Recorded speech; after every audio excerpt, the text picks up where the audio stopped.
Hello and welcome to the Zionics podcast. This is episode 3. I'm your host Ben Caruso and today I'm joined by Vince Falcone. We're here today to talk about all things autism, and Vince is a father of his son Luca, who has autism, and we just wanted to get together today and have a chat about everything to do with it. There's no framework to it. We'll just go through as much as we can, and I hope you enjoy. So firstly, welcome Vince. Thanks, Benny. Thanks for having me. Not a problem.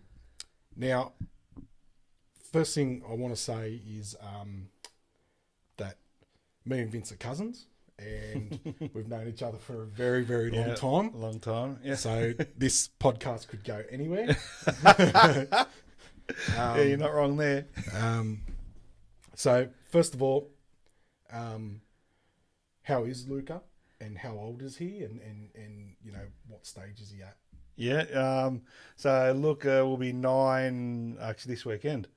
So Happy birthday. yeah, no, thank you. No, so yeah, he's doing really well. I guess, I mean, questions as to, you know, what is autism? How does it work? I mean, I had no idea what it was or anything like that at all when sort of he got diagnosed. And when, what was the early signs? Was there early signs when he was born, or was it a little bit later? Oh no, look, it's basically, I mean, look, the easiest way to put what it is, it's a like a neurological development issue in the brain. Like it's something that you're born with. It's not like something that you catch. Mm-hmm. It's just they say they call it ASD, so like autism spectrum disorder, because it's basically there's a spectrum. Like you can, there's some kids, adults that are mild, some that are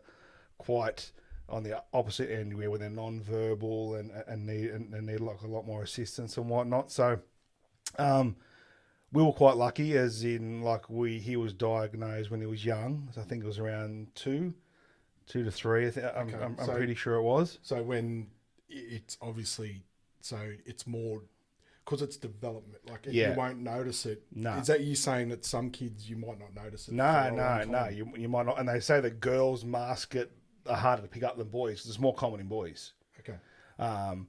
But with him, I guess, going back to the first part of your question, because look, Luca's our oldest, our firstborn, so we like hadn't had kids, you know, so we didn't know like what's a typical behaviour of a normal 1-year-old or 2-year-old. Yeah. You know, so we just notice little things starting to be off in his behaviour. Like, for example, he was very routine in patterns. So like he'd play with his toys, and everything would be like in a sequence, like colours, and there'd be like a lineup of cars all in a perfect line. You know, there was a lot of repetitive behaviour and patterns, and he was non-verbal. So like he didn't talk, which at the time we didn't know, because obviously kids develop differently. You know, some can walk before they're 1, some don't start till later. So and can he talk now, or is it still? Yeah, no. He talks great now. Okay. Yeah, but at the time, we thought things were sort of slightly off just in his behaviour. Like, for example, even though your child may not be able to talk, like if you said, like, I'd come home from work and say Tess would say, oh look, Daddy's home, that we sort of know. Like, whereas if it was, say, still, even if your son or daughter can't talk, you know, or they're still, you know, in sort of baby talk, to say, oh, Daddy's home, that they might run to the door. There wasn't that sort of typical sort of, okay, like it's just a delayed speech, for example. So the first stages are like, they want to check his ears. They thought he might have a hearing problem. So he couldn't hear, therefore he couldn't talk. He couldn't talk. That's right. Yeah. So we went to, but that all came back good. So I said okay, and then and just quickly, so you noticed it. Did other people notice it too? No, other people didn't notice it. So it was just in the home. Yeah, just in the home. So okay. Yeah, just because like he was obviously the first grandson of the family, so like my brothers didn't have kids, you know what I mean? So and no one. No, so not like we could compare like he can talk, he can't. You know what I mean? Mum and dad? No one picked up on it. No. And then it was, our GP sort of said, like, he referred us to a paediatrician, and we went to this paediatrician, and he straight away was blunt as anything, and he's like, no, you're wasting your time getting a hearing test. He's got autism. He's autistic, and my wife's like, what the fuck? You know, like, what's this? Like, he's by, like, he was. I got some stories for you. Don't worry. You know, like, and she's like, then she rings me in tears. I'm like, fuck, what is it? What's that mean? You know, I had no idea. No idea. I didn't know what it was. To be honest with you, yeah, I like, if it wasn't for you and Tess having Luca, like so many people now are saying, oh yeah, I've got it too. Yeah, my son's got it, or my daughter's got it, and it's like, I didn't know it was that common. How did we not hear about it? I don't know. Same as my condition. Yeah, I know. Once I heard about it, I was like, holy shit, there's so many people. Yeah. And it's, okay. So, family home, and then, so when you saw, like, when you heard that news, like, firstly, why a paediatrician? Well, because obviously you need to get, because the doctor said, look, they were free. Let's go get him checked to make sure. So we went to the paediatrician again, thinking, is it his ears? We need to send him to another specialist. What is a paediatrician? They're basically like a specialist for kids. Okay. Yeah, I didn't know that. Yeah. So they're like a specialised doctor for kids. Is probably the best. I probably should know that. That term is probably wrong. You know what I mean? Yeah. So don't shoot me out there. But just like the bluntness in doctors. Oh man, it was bad. It was bad. Do you feel like, continue on with your story, but I just want to know later, like, if you keep, like, do you get that a lot? Doctors just being like to the point, blunt, when it's like, hang on a minute, this is my son. Yeah. And, you know, Tess, you weren't there. Nah. Tess was there. Yeah. They just told her mother. Yeah. So, I guess that, like, do you still get that? Or is it more, people more now, okay, it's more relaxed now, it's diagnosed? Look, we've got a new paediatrician now. Like, we went to say, this guy's phenomenal. Like, he's absolutely brilliant. Yeah. What's his name? His name's Dr. Ho.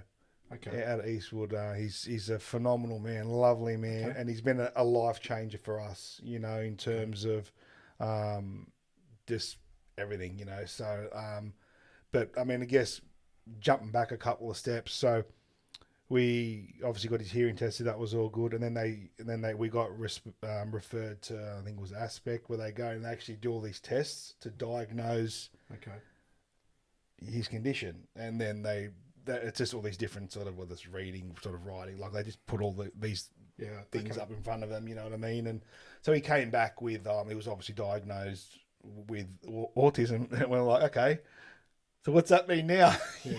You know, still nothing. So we got put onto like a speechy, you know, someone to help him with his speech. But we sort of just didn't know much, you know. It was, you know, but I guess, you know, I'm really blessed, you know. I've an amazing wife, you know what I mean. Like, she's a rock. She's wonderful. Yeah, you know what I mean. Everyone loves Tess. Yeah. Look, she puts up with me. You know. Well, you know, you know what it's like. You're stuck at work. You're trying to sort of, you know, provide, and, you know, since I was a kid, that's all you sort of know. You know what I mean? And but she was brilliant, you know. So she, we sort of, it's something we said. We were always, from the beginning, we were very open-minded on it. We had to work together on it. Yeah, you know what I mean? Because it can cause huge. There's so many, the divorce rate's so high. Really? Yeah. Because it's just obviously, because I suppose, like, the love in the rate, like, it becomes all about it's just so much work. It's very stressful, but like just as like meltdowns, and, you know, it causes a lot of strain, you know, on relationships, you know. Yeah, and like how did you guys deal with that? Like, what you know, was it a case of, like, you just had to push through it, bear it, or like, because as you said, you probably working. Tess is at home by herself. Yeah. How many times, has she been on her own? Like, Yeah. and you're not there. And, so how do you deal with that? Well, as I said, we said from the beginning, like, because a lot of people deny it, they go in denial, and no, nothing wrong with him. So we thought, like, there is, let's do everything that we can to try and help him. Okay. That was our goal, and we started somewhere, with, like, long story short, but with one speechy, and that was a step, and then that was sort of grew with, I don't know, after a while, if she's doing, we could forget much out of it. Yeah. And then we met someone else, and then they put us onto a different sort of speechy, which was a game changer at the time, and just so it just started snowballing. It's interesting because you've already said your pediatrician, second one was better. Yeah. Speechy, second one was better. So, like, is it because, why do you think that is? It's just because you just get referred. Pretty much. But you don't really know, you don't know what you're looking for. No, you don't. No, 100%. What's specific to Luca. Yeah, that's right. That's, Yeah. Like we met one of the ladies. She's like a behavioural, like special deals in behaviour, and then she put us onto this one this speechy, and then who then put us onto our paediatrician that I just told you about before, and it just sort of starts to roll. So I mean that was a game changer. But I mean, the first sort of, like he didn't speak, like, as a dad, everyone, you want to hear your son or daughter say, oh, daddy, I didn't have that, I mean, and that's hard, you know what I mean? And then what was that? Like, you say you have a party and the kids are sort of, he's doing his own little thing. The other kids are in groups. So like, he was just like, that's, yeah, you sort of just getting. And I think too, like I think it might have been Ben's wedding, your brother. Yeah. Like Luca was there, and it's like, I suppose for me, like, he's your son. To me, like, it's like I need to get to know him. Yeah. And then it's like you try to, but you know that, because we knew by then. Yeah. Everyone knew. Yeah. Like, it wasn't like no one knew at that stage. Yeah. And I don't know if anyone spoke publicly to you about it or spoke out about it, but you're just like, what can I do? Yeah. Like, how can I will do anything if I don't care what I have to do. Like, how do I get that relationship with him? Yeah. And I suppose that's one of the main things I want to talk to you about is, like, for us, it's so hard because you can't go around teaching everyone. No, how to, but for us, we wish you could. Yeah, 100%. It's kind of like, yeah. I want him to have the same experiences that we had. Yeah. With older cousin, like, come up to you and to have a joke with you and like all that sort of stuff. So, like, how do you is what for Luca, like, what is it with him specifically that is so, I'm trying to say it the right way, but you know what I mean? Like, what is it with him that could get you access to him? Like, what is he like? Yeah. Like, what does he do?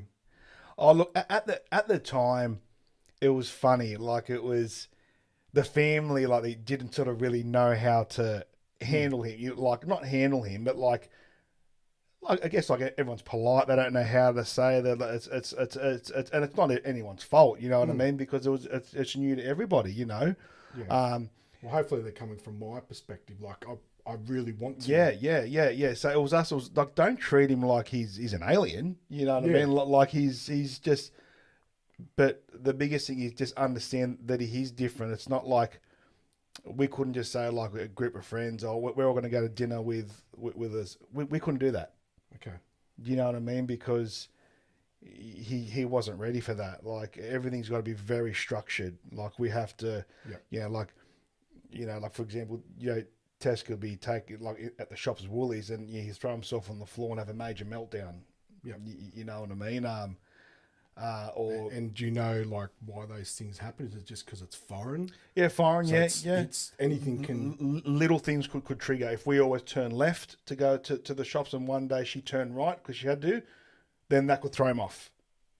Wow. So he because it's pattern. Yeah, It's like everything is pattern. There has to be there's no grey. It's very black and white. yeah. You know what I mean? There needs to be.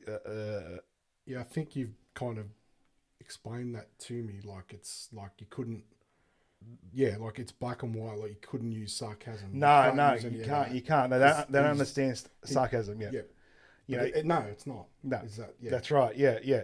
So I mean, that was hard. You know, obviously for test because then you have all the eyeballs come looking at you. Yeah. You know, like judging like we're shit parents. Yeah. You know what I mean? Or Which, for the record, Tess is not. no.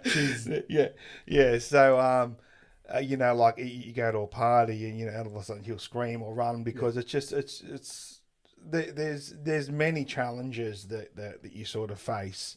Like they don't eat certain things, you know, like it's very picky. Like Luca will only eat certain things. You know what I mean? Like if it's green, he won't touch it. If it's this, he won't touch it. If it's got that texture, because they're very sensory is a huge thing. You know, trying to get his hair cut. Oh, jeez. You know, that was even that was. Yeah, I mean that all these things you're saying, like these are, like this is all parents with their kids. Like kids won't eat certain things, and they, you know, when they're getting a haircut, they just don't want to be there. Like, but it is. But this is like obviously he's aware so much more. It seems like he's more aware of that sort of stuff. Yeah, Like I don't want this. Yeah. No, like he lived on Vegemite sandwiches for almost like a year. That's all he touched. You know.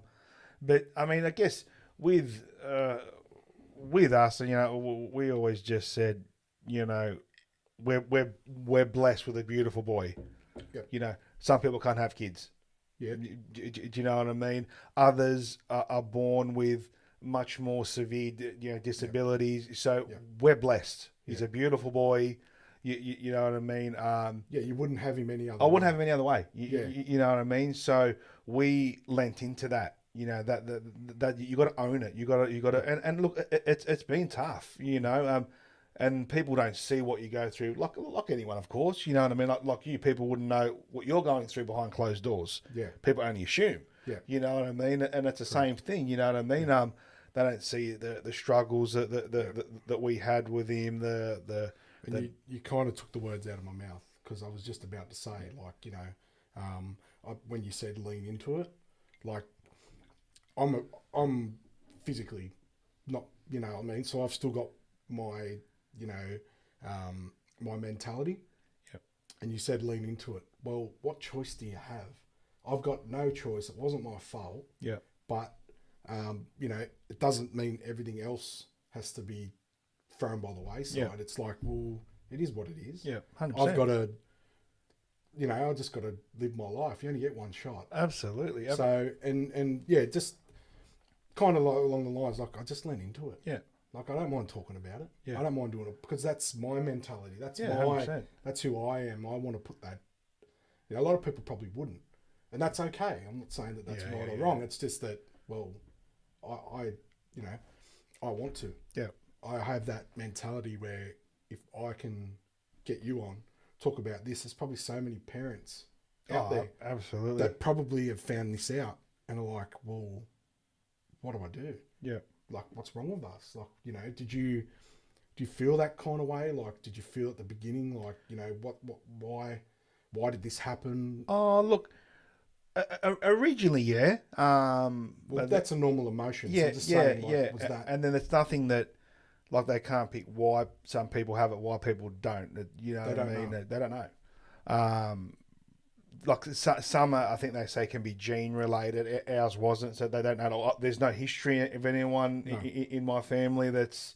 Well, no, I'm the first of my kind too. So I don't. Well, lucky, I guess. Yeah. You know, but as I said, for us, it taught us. Well, especially for me, it taught me a lot about. Very patient. Because you had, you know, and you know me, I'm not the most patient person sometimes, but none of us are. Yeah, but So it really, like, he taught me more about, I think he taught us more about us than we taught him, Mm.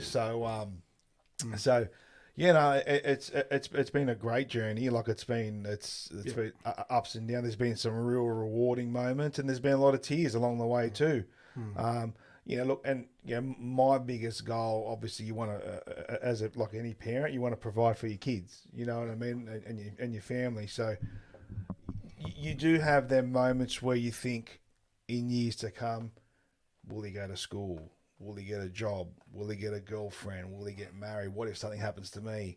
Do you know who's going to look after him? What if something happens to Ted? You know what I mean? So all them sort of emotions sort of run through your head, but we sort of had to sort of stop ourselves, and so we can't get too far ahead of ourselves. It's step by step, Step by day step. day. Yeah.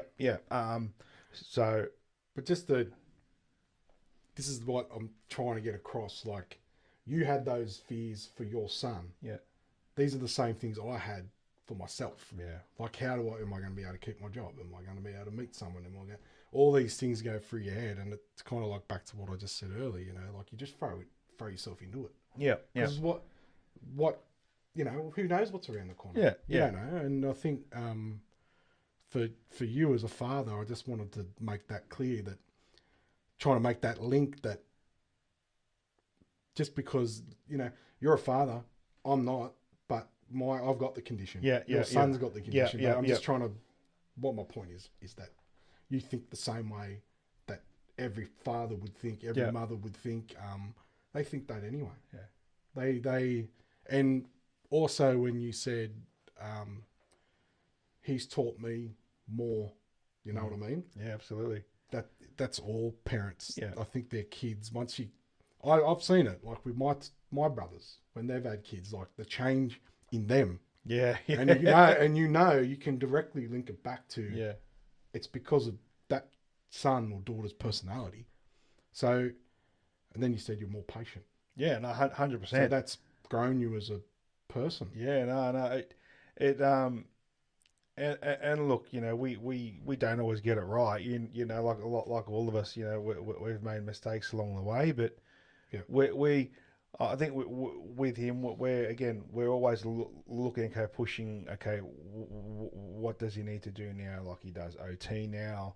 And just what's OT? It's occupational therapy. So, like, teach him how to hold a pencil properly. How to write, works on a little bit of motor neuron. Skills, like even how to sit up properly, and how to things like that come naturally to, say, a neurotypical kid. For these guys, it doesn't. Yeah. You know what I mean? But is Luca picking that up? Yeah. Like, as he goes, like the fact that they're teaching him this stuff, he's actually taking it in, and he's changing, so look, changing himself. Look, it's a lot of Tessa's put in a hell of a lot of work at home, like everything that she's taught. Like, she's done a lot herself, even talking to different therapists. So, because it's like otherwise, it's like becoming a footy. You don't just go to footy player. You don't just go to training once a week. Then all of a sudden you turn into Andrew Johns. Yeah, it takes a lot of repetition, a lot of practice. So even with you'll go do speech once a week, OT once a week. But then you've got to keep practicing it. It's every day, because it happens over time. Like, he didn't just go to talking like that. It took a few years. Yeah, you know what I mean. Now he's a little parrot. Okay, that's good. You know what I mean? So and just on, like, so when you say Tess puts in work, like, she's full time. Luca's carer. Yeah, she full time. So you have to obviously go and work. Yeah. To pay the bills, as everyone does. So so she's full time. Yeah, full time, because like, even now, like with at school, like she'll have to go pick him up, take him to this therapy, bring him back, take him to that therapy. So there's a lot in it, And is that like you and Tess resigned to the fact that this is like really forever? Like, Yeah, look, it's like, is he going to go to school like for a whole day, and Tess is going to be able to go and do all the like he goes to a special needs school now. Yeah. And they're great. You know what I mean? And where is that school? Because people might not know. It's at Castle Hill. Okay. And we sort of got him into that, and they like, now he's in year 3 now, so we got transport for him, so the special bus comes and picks him up and Okay. bring him on, put him on the bus, and Wow. then bring him to school, bring him back, like drop him back to the door. But yeah, there's And how does that work with like the bus driver, Yep. two, the teachers at the other end at the school, yeah. and then obviously when he comes, like, so, like all the people that work around him, like, do they like understand? Okay, this is Luca. He needs this special treatment. Yeah, so his schools, like they're all special needs. The kids at his school, so they're all trained and they all. But understand. each kid's different. Each kid's different, yeah. So they must be a difficult job. Yeah, oh yeah, mate. Like what if they get it wrong? Like they look like you could get that wrong. Like it's not Luca. It's this. So that must be how much like there must be a lot of work involved just to meet the schools and sit with the teachers, and how much? No, countless hours. Yeah. I mean, not even, but more so like even like leading up to that, like as I mentioned, the therapies and everything else. Probably another thing too is we're for like it's expensive too. You know, I mean, we're lucky now. He's got some funding, which obviously goes a long way. Is that through like NDIS? And NDIS now changed when he first started. It wasn't NDIS. Yeah, I know. And then it changed over. But then countless hours goes into prepping that. You got to apply for it. You got to go back and forth. Yeah, I've done it. You know, so you know what it's like. It can be a nightmare. Oh, it's some of the stories I've heard, I can't repeat them because I wasn't there and I don't know if they're right. But I have heard some like, you know, people getting knocked back for like like fake legs. Just getting letters back saying like, why do you need it? Because he's got one leg. He needs another one. You know, like things like that. In the early days, it was just like these horror stories of just like, well, what do you think he needs it? Like, it's not like he just wants to. He's lost a leg. He needs a fake one, and it's just like people have been knocked back. Yeah. It's a mistake. Yeah. It's clearly a mistake, but like months, you can be waiting for something. I hope it's gotten better now. I haven't really. Look, it has, and there's a lot more awareness about it now, which is really good.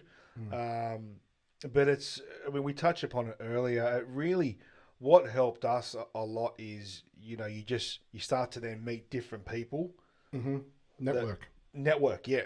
That's probably been one of the biggest things. And they might put you on to say, look, I know this OT here, they're really good, or I know this doctor, or I know this sort of, you know, and that sort of, you know, starts. Then you start meeting, like, especially when he started his school, you meet other kids that are on the spectrum as well, other parents, and it's like, it's completely like, you almost feel safe around them, because if your kid throws himself on the floor and has a meltdown, they're not judging you. No one blinks an eye. It's just, it's okay, come get. Yeah. Whereas you do that, say, in a normal sort of environment, everyone's like, oh, he's a naughty kid.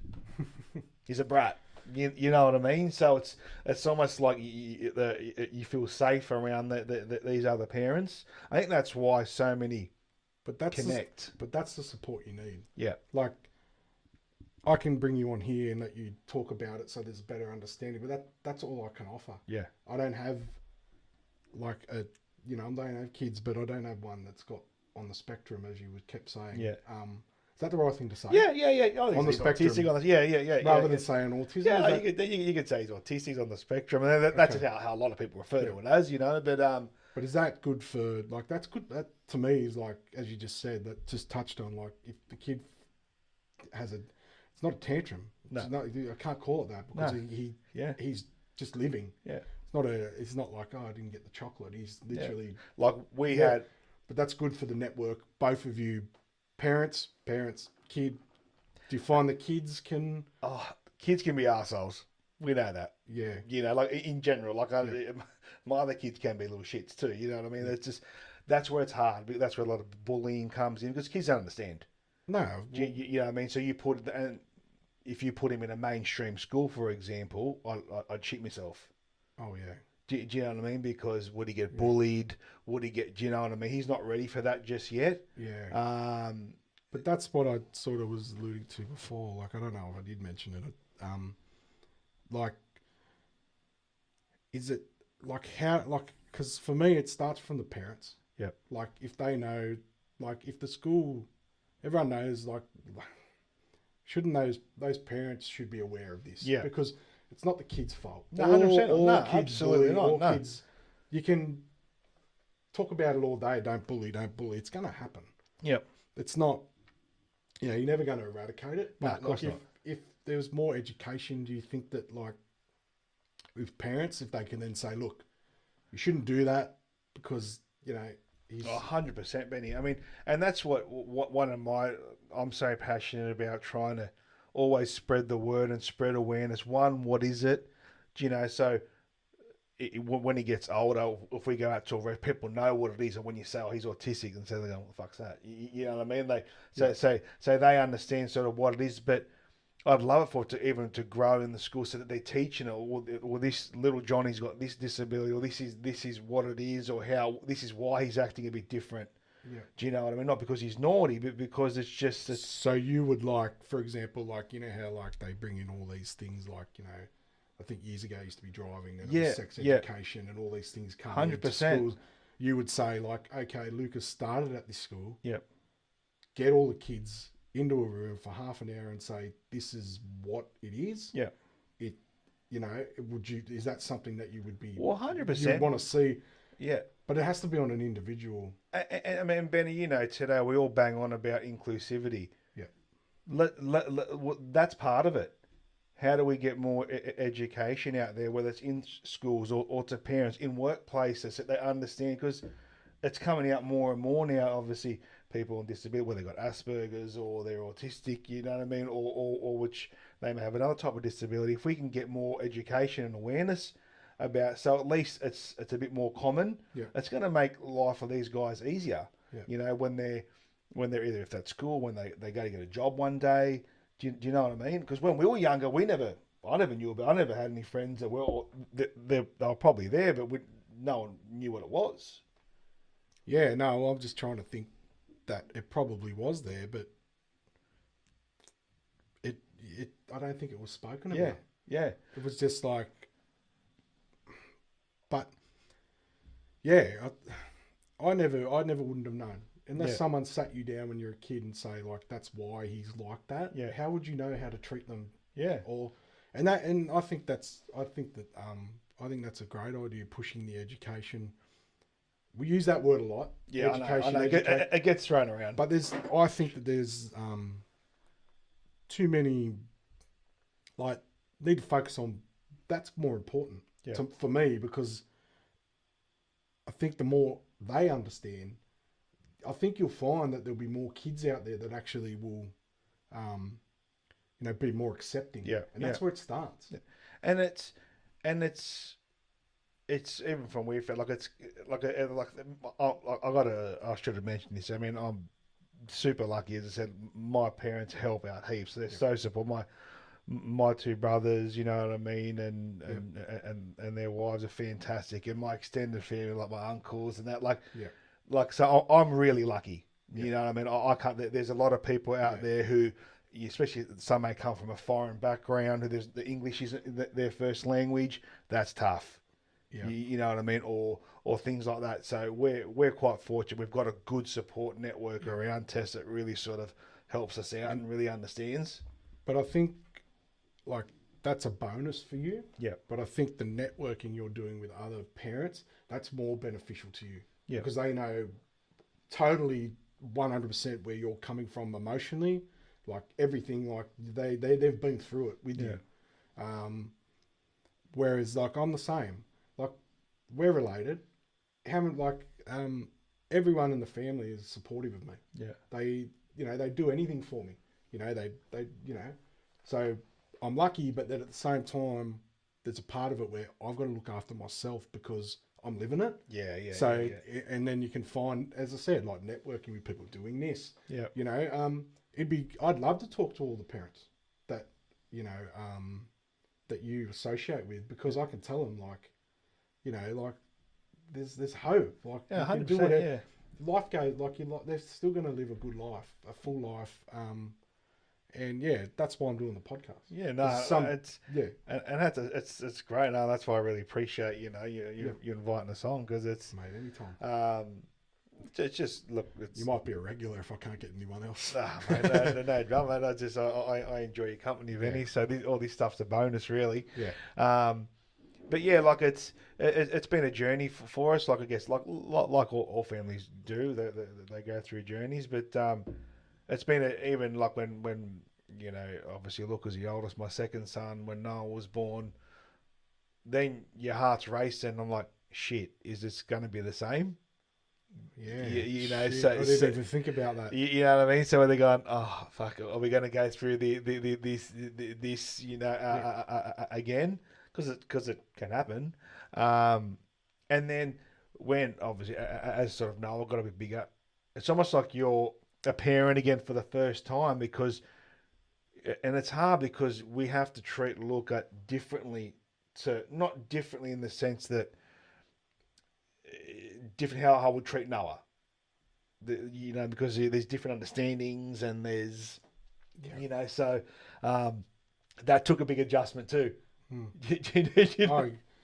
hearing you. I'm just listening to you. I'm trying to just take it all in. Yeah. Because first hand you're worried, second hand it's like, okay, now he is. Yeah. So he doesn't have it. So me and Tess were like, is Noah just being naughty, or is this signs of something else? So you start panicking, going, Exactly.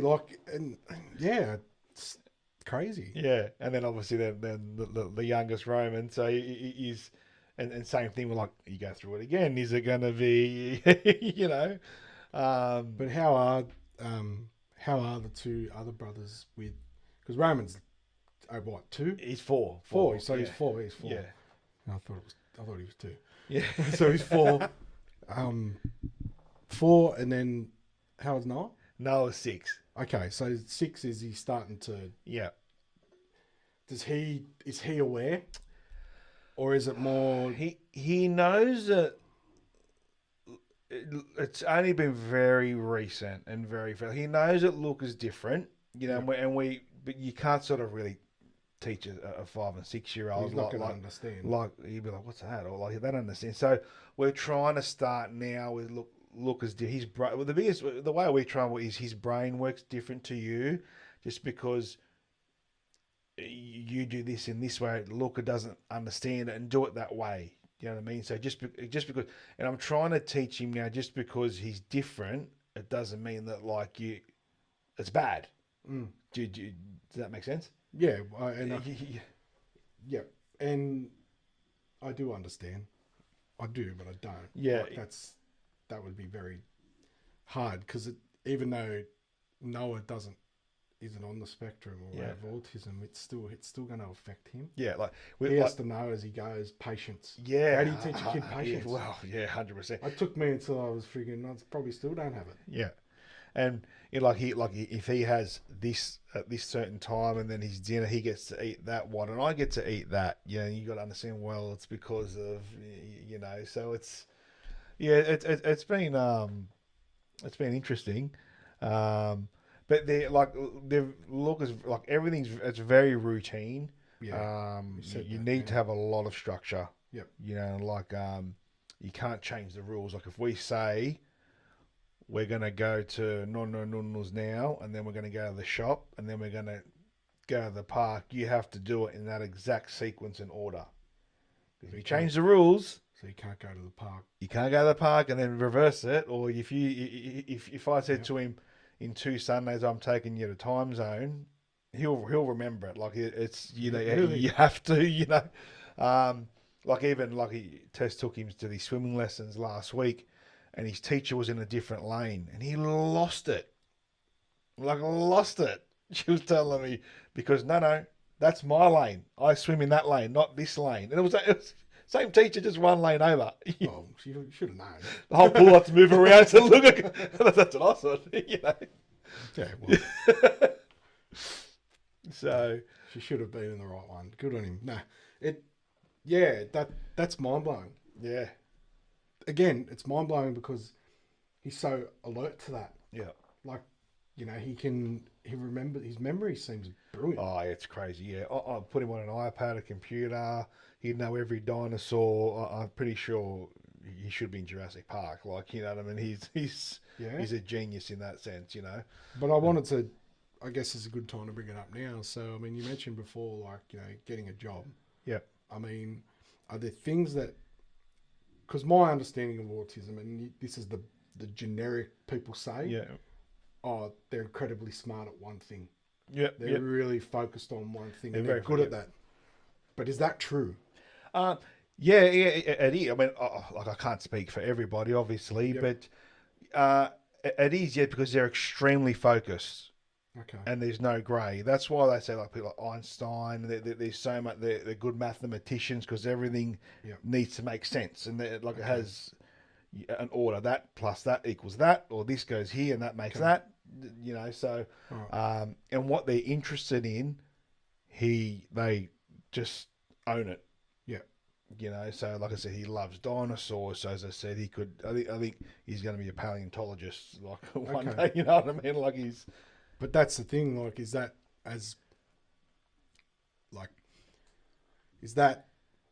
put pressure on you and Tess as well in the fact that this is what he's good at. We have to really, like, that's the direction we have to push him into, or is will that change? Will it be dinosaurs this week? It'll change, yeah. Like you know, I'm sure it'll change. At the moment, like it's all about, you know, as I said, he could name everyone from bloody, you know.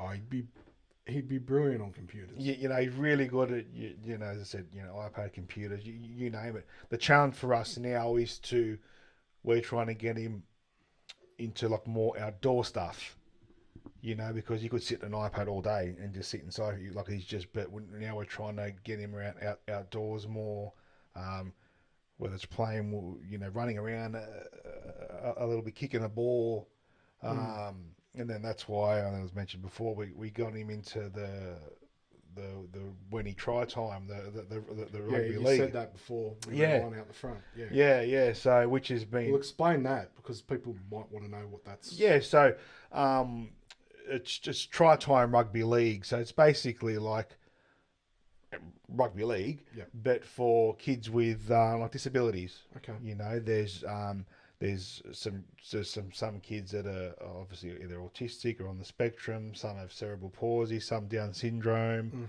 and there's all different ages. You know, there's from you know, could be 6 years old to 30, and it's all run by volunteers through a club like he does it at Wenty. So the volunteers run, and they pretty much do training generally once a week. And then they play a game where they can get in. Sometimes it might be a game every 2 weeks. Sometimes it might be every week. And it's not like it's two-handed touch essentially, but they get their full kit on and they referee it. They get the experience. Yeah, that's phenomenal. That's so good. And you know, some you wouldn't even. Some you could think could play football now, like you wouldn't even pick. There's any difference. You know, others are non-verbal. Yeah. You know, there's all different abilities, but it's for us it was even if you just went in there and just watched, it's surrounded him by other kids that they're all inclusive, and they take him under their, like these boys here, they're such beautiful boys.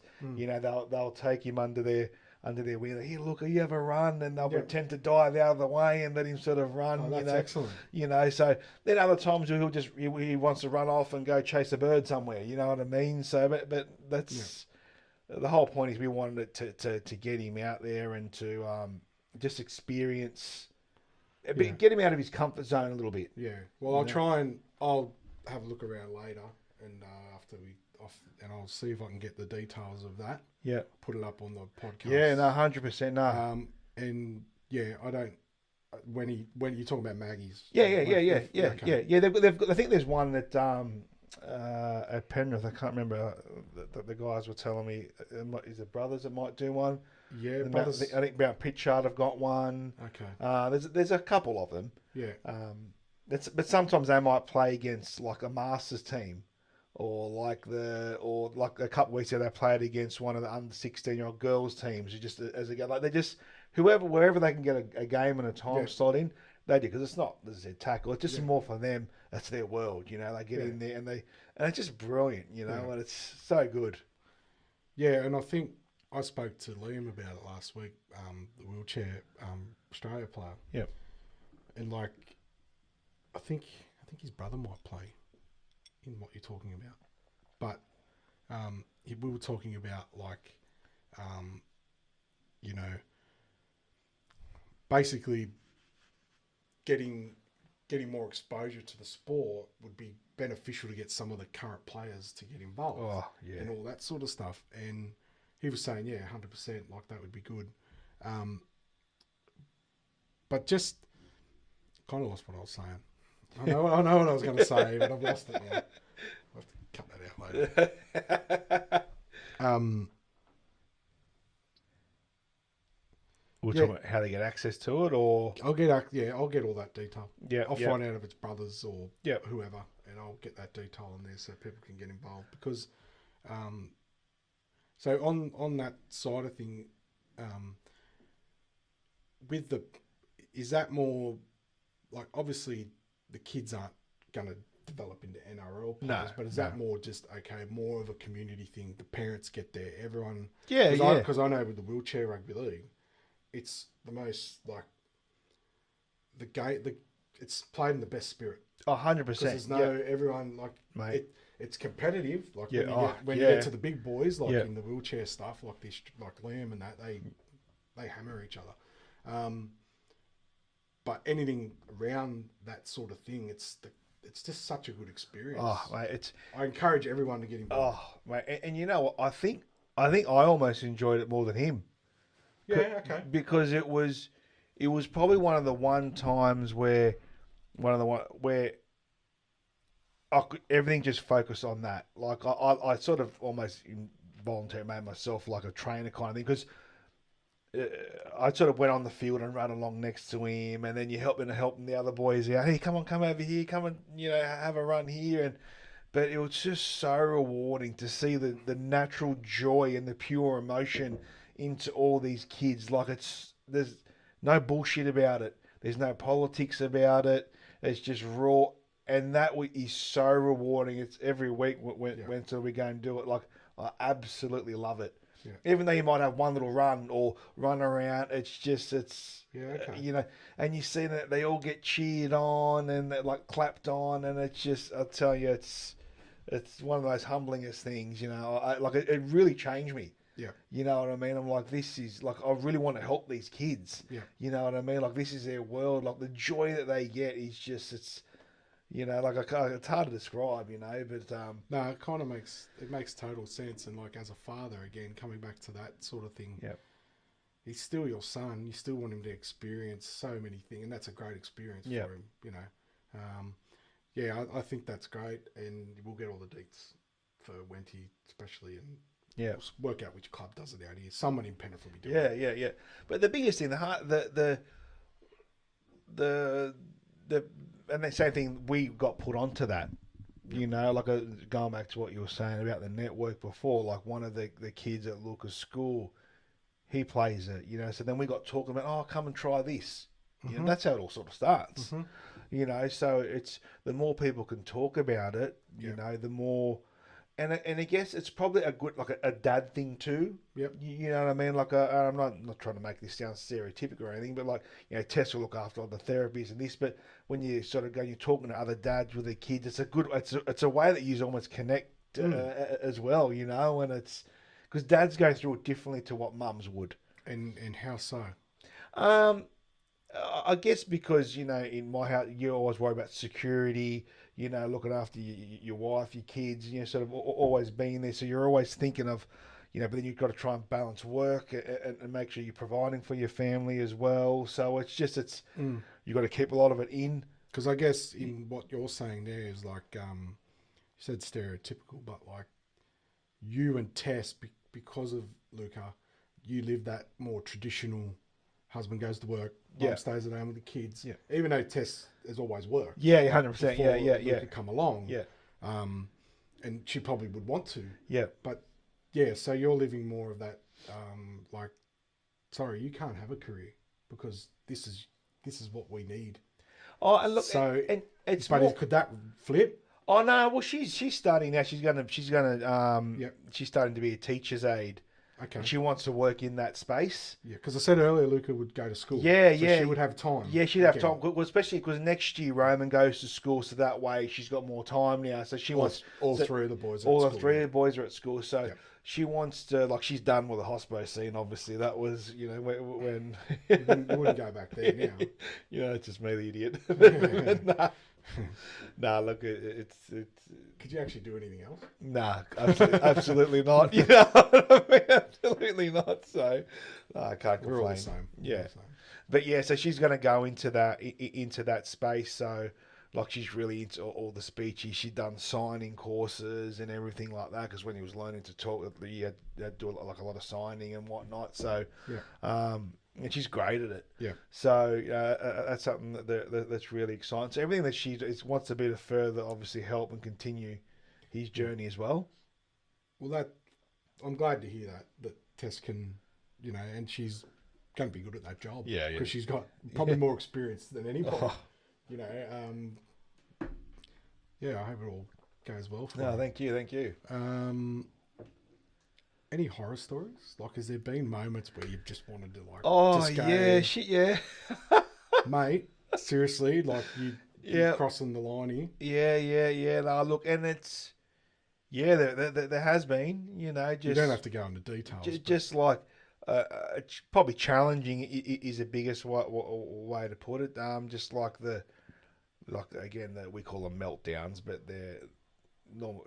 I guess a tantrum is the way to put it, but a meltdown because they can't control it. Yeah. Do you know what I mean? Because it's their anxiety level. You said that before. Yeah. So there's been a few doozies of them. You got to leave somewhere early, or you can't go here, or you sort of can't go there, or it's sleeping's been a big one. Yeah, and I meant people not having patience with Luca. Yeah. Has there been many times where people have not crossed the line? Or... Oh no, not to us. I mean, she's had a few Tess words with some filthy looks and comments. She's got them. Yeah, don't poke the bear, mate. Don't poke the bear. Okay. Yeah. Right. That's. Yeah. Okay. Yeah. She's had enough. Yeah. Where she's sort of given a couple of mouthfuls to a couple of nosy Karens out there, so to speak. Everyone loves a Karen, nosy Karen. Mate, I had when I had to take him to get his hair cut. This is when he was younger. Just screaming. I had to pin him down. You know what I mean? At the barber, and there's just the looks that you get. And one of the boys, he's one of my brother's really good mates. He's so good with him. I was like, that's okay. We take our time. You know what I mean? And but you're starting to sweat because you're like shit. You know what I mean? What's his barbershop? It was Blends and Brothers out at. They're just here too. Yeah, just here too now. Yeah, is that them? Yeah. So we were the one at Rouse Hill. Benny was great. He sort of. Brendan was. Give him a shout out because other people might want to take their kid for a haircut. Yeah, Brendan. Benny's mate, Brendan. He was legend. Sort of. It was really good. So, but yeah, mate, that was trying to where you had to sort of get everything ready and okay, if you do this, we'll give you a donut, and if you get this, so it was. It's all strategic to get him to the finish line. Yeah. Mate, when we went to Fiji for the first time as a family, I thought I was going to get arrested through customs because he just sort of took off. But even that was a process. That took weeks of prep. Right. Okay. So weeks. Tess had to do a full they call social stories. So basically pictures. First, we have to go to the airport. We have to give our ticket to the lady. Then she takes our bags, and we have to show our passport to them. Everything was. There was literally a book that Tess took with her to the end. We're up to this stage now. Then from here, then we sit in our seat. Then and every night she would read him and go through this book. So it was a surprise. So it wasn't a surprise. So, and then when we got to the airport, so we're up to this stage now.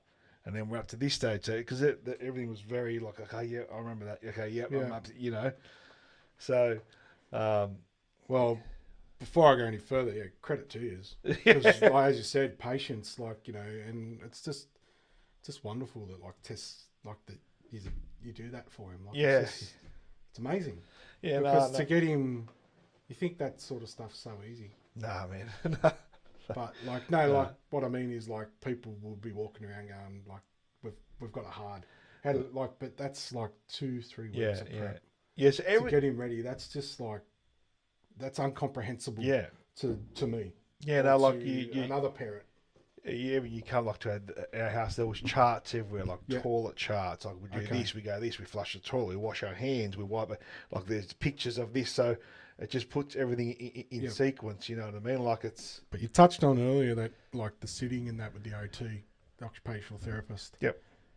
There's the charts. Like, are they there permanently, or, like, is it more like as he's aging? No, he's moved on a lot from his social stories. You know, like he does it all naturally. Now we can. So what I mean is, like, just using the toilet for example. Like, he's past that stage. He's past that stage. You don't need to keep that chart there. No. So it's just a matter of he you know, the old term was like, oh, they're slow, but it's more you just got to educate. Once you educate them, they pick it up. It's just like routine, just pattern. It's just and they just okay. So people don't know that. Yeah, I didn't know that. That, like, I thought it was like, okay, well, they can either do that or they can't. No, but you're saying that just with the right training and education, he's picking it up and moving on to the next phase, and it just takes longer. But once he gets it, he's all good. Yeah, no, he's all, and that's why they say, like, excuse me, early intervention is so important. Yeah, because the quicker you can jump on it, the quicker you can start to put things in place to give him support. You know, so but yeah, no, it's been, there's been some crazy times. Yeah, I'm just blown away, like, by all the stories you've told me and just how much work goes on. But, like, this is because I didn't know any of this. Yeah, yeah, no, it's and I think sharing all that, like, that gives me a better understanding of Luca's. It's going to take him time, but he's able to learn things. Yeah. He's able to pick things up. He's getting better.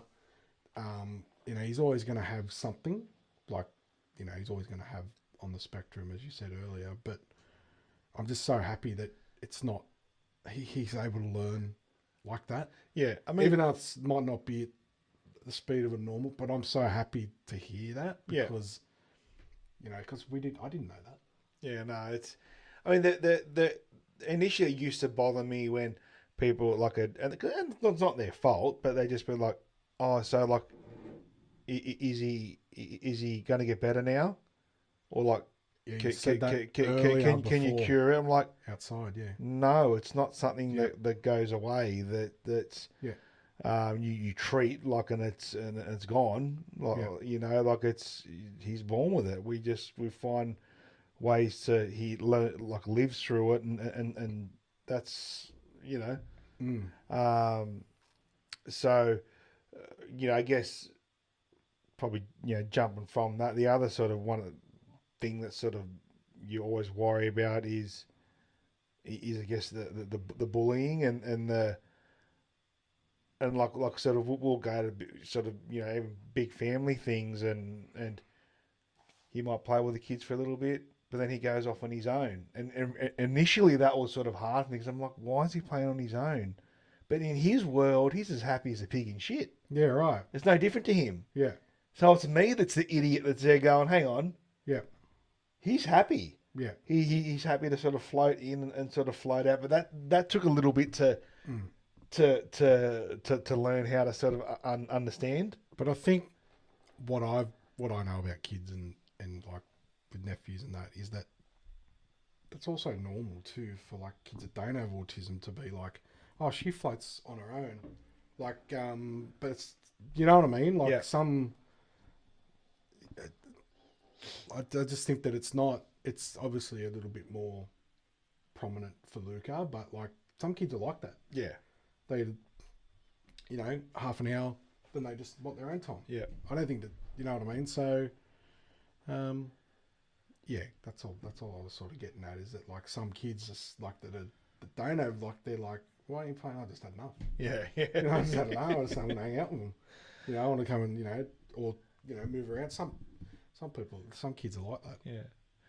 But no, as I said, it's been an interesting journey, you know.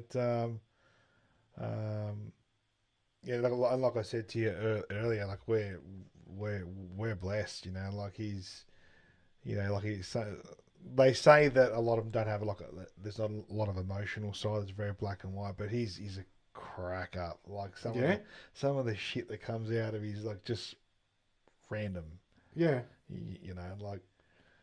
He come up to us, I think, a couple of nights ago, and he goes, "Mummy and Daddy, see olders hold hands at night time so they don't float away from each other." Like, where did you pull that from? You know what I mean? Like, just It's somewhere. somewhere. You know what I mean? It's Oh, yeah.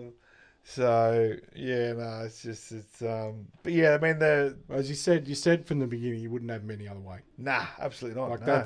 that's yeah, that's yeah. I mean the biggest the thing is like if you can get support and if you around you, if you can that networking of people, you know what I mean, it's key. It really helps. But in terms of sorry, I should talk in the microphone. In terms of like we spoke about like a little bit about NDIS and the treatment, but do you find that even like the medical side of it is getting better? Like, are you finding you're getting the support and the understanding from just generally in that sort of field? Because I know of some, I'll give it some context. So I was going for a medical trial in the United States, right? Which I found, got under, long story short, it's actively being discussed at the moment. Yeah. And I wrote like a paragraph or two to this pharmaceutical company to tell them about, because they're not doing the trial in Australia, it's overseas in a couple other countries. All right, I'm Ben, blah, blah, blah, 35, I'm non-diabetic. Like, there was all this criteria. Yeah. Wrote it all in that I'm good, relatively healthy, I've got Becker's, this is what the trial was for. Yeah. I got an email back that said, we're not going to Australia. That was it. From this pharmaceutical company. What? That was it. And I'm like, so I've got a couple of contacts, Ellie and from Save Our Sons. Yeah. Who's, I'm not sure if he's the chairman anymore, but he knows. I've heard him a few times on the radio. Yeah, because he was just did the walk. 30 days in July or 31 days in July. And I rang him and he was like, mate, he goes, that's just the way they are. And you said earlier, like the bluntness. Yeah. Like to you, you're just a number. Yeah. Like they don't understand that you've just sat there, reached out to them, put your thoughts into it, and then they've just come back, no, we're not going to Australia. And then he said, well, that's normal. That's what you'll get from them because they're just black and white. Yeah. And then, anyway, he's on the case now. So I told him about it, and he's so there's a high, I'm not getting my hopes, just don't get your hopes up, but there's a high probability I'm a candidate. Like, I could get on it. I just have to move overseas for a year, which, yourself, I'd do that. Yeah, Of course you would. 100%. As long as it's not ridiculous criteria. And I can't meet it. Yeah. But I'd try my best to make it work. But that's kind of what I'm getting at. Like, do you find that it's getting better in the hospital system, or do you find that it's still blunt? It's still non-understanding to the workers? Look, it probably is, I guess, a little bit getting better, but there's still a lot of naive people out there. Yeah, I guess in that sense as well. It's probably getting better in the sense of, I guess, going back to probably you said before about medical, in terms of, in the sense that when I mentioned earlier about that pediatrician, the really good one that we see now. So. Dr. Ho, So we had a choice for his behaviour and for his anxiety. Like the big debate, or not debate about when someone says, about medicating. you know, and some people frown upon it. Oh, you can't do that. But I guess when we saw the doc, he said, look, we can give him sort of this particular sort of medication that can help him so control sort of his anxiety levels, so he can function better. Yeah. I was just about to say that anxiety. Yeah. Does that play a part? Huge. So they've Huge. got, because so he's aware of that. Yeah. So huge. he's fully aware, because I know with anxiety, like with me, Yeah. I get it severely now, because I know, like, for example, we had that family thing on Friday. Yeah. Where is it? How far is it? How far do I have to walk? You know, is it, you know what I mean? Like, I don't know, because I haven't seen it. Yeah. So I get that too, where, and it's just interesting that Luca feels that too. Yeah. So he's and aware, not that he can describe it. But he's aware that something's coming. Yeah. And I may not, like, So- I don't know what it is, and that's what anxiety is. You don't know the future. You don't know what it is. Yeah, they can't control like Yeah. how their emotions and their sort of I mean, I'm a full grown adult, so like when I talk anxiety, like it's like I just go check it out. Yeah. Like I can't do anything about it, so I'm learning to control it. Yeah, It's just yeah. that issues I never had before. But like It didn't matter. he like gave us all sort of like the I guess the information about it, and we done blood tests on him to make sure that everything was Yeah. and then we started him, you know, because we learned to trust this guy, Mm-hmm. you know, on this stuff, and it was a game changer, and we sort of had to ask ourselves, do we want to be stubborn or do we want a happy little boy?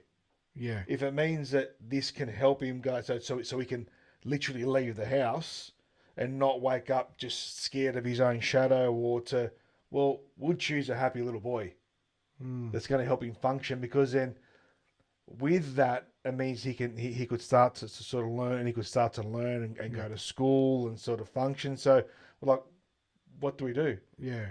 And it's been like it's through him and you got it's baby steps, you know what I mean? It's As you explained with the airport, like for Yeah. him to take a tablet for that, you have to. Well, he couldn't swallow it first, Yeah, so so you have have compounded. to. You have to train him. Well, he's only been able to. He's just learnt now how to take a tablet. Well, that A few weeks ago, first But time. I'm loving the stories you've told me so far, because it's making me understand him better. Yeah. Like, you know, that in terms of like taking a tablet, going to the going to the toilet, airport, all this, like you guys have to put work. But once he's there, he's there. Yeah. Like so I guess, I'm fascinated, absolutely fascinated. But you talk about people that are like against taking tablets and stuff. I'm one of them. Yeah. Like for my muscular dystrophy, mate, I'd take anything. Yeah. So this might work. Bang, jab it in me. I don't care. It doesn't. Yeah. I wouldn't hesitate for any reason. But in terms of like other things, like I just don't do it. I hardly take Panadol. Yeah. Like, do you know what I mean? I'm just one of those people that's just like, no, I just drink a heap of water. Rather than, but when I'm really sick, yeah, of course, can't live without Codral or anything like that. Yeah. So I think with that sort of stuff you just said about like taking something for anxiety, I don't think that I have anxiety. I just know, I know what it is. Yep. So I know that you've only got anxiety because of that. Yeah. Like it's not that big of a deal. And I'm getting better with it now. And there was this this stuff that sort of it helped him control. Like, so basically, it capped off his. So if he started to build up, like started to get angry at something, it would stop him. You know what I mean? It would say so he could deal with the situation, like a change, better. So instead of like, for example, him losing his shit because we had to turn left instead of right, when he felt that he was getting to that point, it just sort of capped it, kind of thing. So it meant that he could function a little bit better, you know. So and it goes hand in hand. That's when we started to see the progress. He started to get better at speech because he could. At first, he wouldn't walk in the door. You know what I mean? So this sort of, you know, so it all goes hand in hand. Do you know what I mean? So then that started helping his. In terms of because I know myself, like I'll say, like if I can find something that gives me a 5% boost, I'll take it. Yeah. Do you have a percentage? Like how much has it improved him? Is it 20, 30? Oh yeah, yeah. Because a lot of parents, the reason why I'm asking you is there might be a lot of parents out there that don't know It this, just it meant have spectrum Yeah, kids, yeah, yeah. and they don't know that that might help hundreds of people out there that might not know about that. Yeah, and look, it for So what was I saying? Percentage. a percentage. Oh, Jesus, it's probably hard to I'd almost say probably up to 50%. Really? Yeah, I mean Wow. we had to change him off like for one of because as they go through different stages, they always Yep. we had to change him off, drop one dose down of one, and within a week, his behaviour was out of control. So we just had such a difference in just what a tiny little adjustment sort of made. It's better than you going back and forth to the paediatrician and you're adjusting again, and then all of a sudden it starts to sort of because he refused to go to school, wouldn't get up, wouldn't put his clothes on, wouldn't get dressed, wouldn't. And that's when you tweaked it. That's when we noticed a coincidence the change. And it doesn't happen overnight. It's a gradual. You got to do these things gradual. You know, it takes like a few weeks. Sort of. It's not just tomorrow. Like The training that you talked about. you know. So look for it. So with Luca, if you just if you were to take him off that tablet, you say no. Like, would he be like, no, I've got to take my tablet? Oh yeah. It would. Or is that No, not well. is that too advanced for him? Yeah, probably too advanced for him. Yeah. I mean, he knows his routine. Like As he gets older, he might know. He might when he gets older. Yeah. Okay. So like for example, at night time we give him a little bit of melatonin, which is just Help you sleep. which is a natural hormone because Yeah. that's why I say a lot of autistic kids don't sleep because our bodies produce more natural melatonin, whereas they don't. Yeah. So, Melatonin. I heard about that. Like, I only found out about that like 5 weeks ago. Yeah. Someone told me it's like, I take this. I haven't taken any before. Because I might have trouble sleeping tonight. Yeah. Because when I do, it's just because I hype up. Yeah. You're a guest, and it's very nervous for you because you told me, like, because you what the topic we're talking about. Yeah, but I know with me, I've been pumping myself up for this all day. Yeah. Like, you know what I mean? Like, it's my podcast. It's I set it up. I've done Yeah, it. So like tonight, I'll go home and I'll be like, it's 2:00 in the morning, and I'm fucking wide awake. Yeah, I'm watching a movie still, yeah. just going, because I just it's like, I guess I'm not comparing myself to that, but like No, I you know get what like you a mean, rock star, like Rolling Stones or something, or someone that's still, and they'd be like, I can't sleep. Yeah.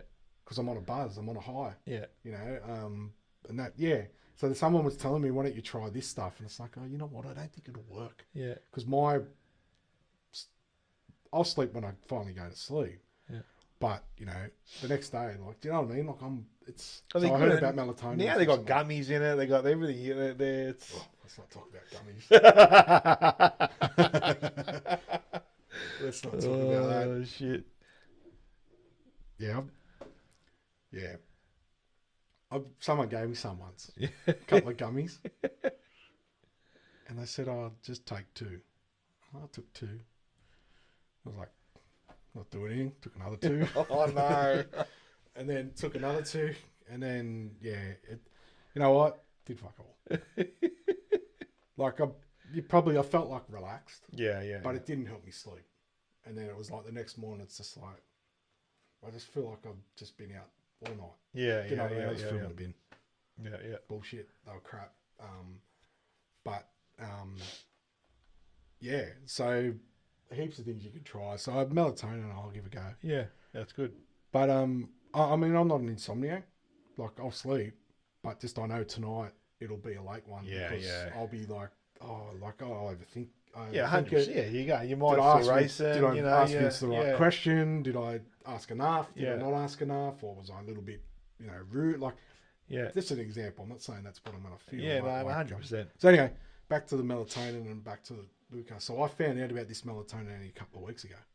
Yeah. Didn't know anything about it, and that's now I hear it all the time. Yeah. Everyone says it all the time, and I'm like, oh, fucking what? No, we've never heard of it neither. Now it's the same thing. We're like, what the fuck's that? It's like you don't know what you don't know. Yeah. Then all of a sudden you start hearing it everywhere, and you're like, fuck, what else don't I know? Oh man, you're always learning. Yeah, that's right. Okay. So with his okay, it's anxiety. That's amazing that you shared that because that's the thing, like mental health. People don't talk about it, but it can be as simple as taking a tablet, and it might help you. Yeah. But people are so reluctant to do it. I am like that. Like if someone says I'll be like, no, I'll do it myself. Yeah. You got, whatever it may be. Like, I'm relatively healthy. I don't really, other than the muscular dystrophy, but like, I take, like, there's not really much that works, but I try. Yeah. Like someone says, why don't you take magnesium? I take magnesium tablets. Yeah. Just to help me sleep.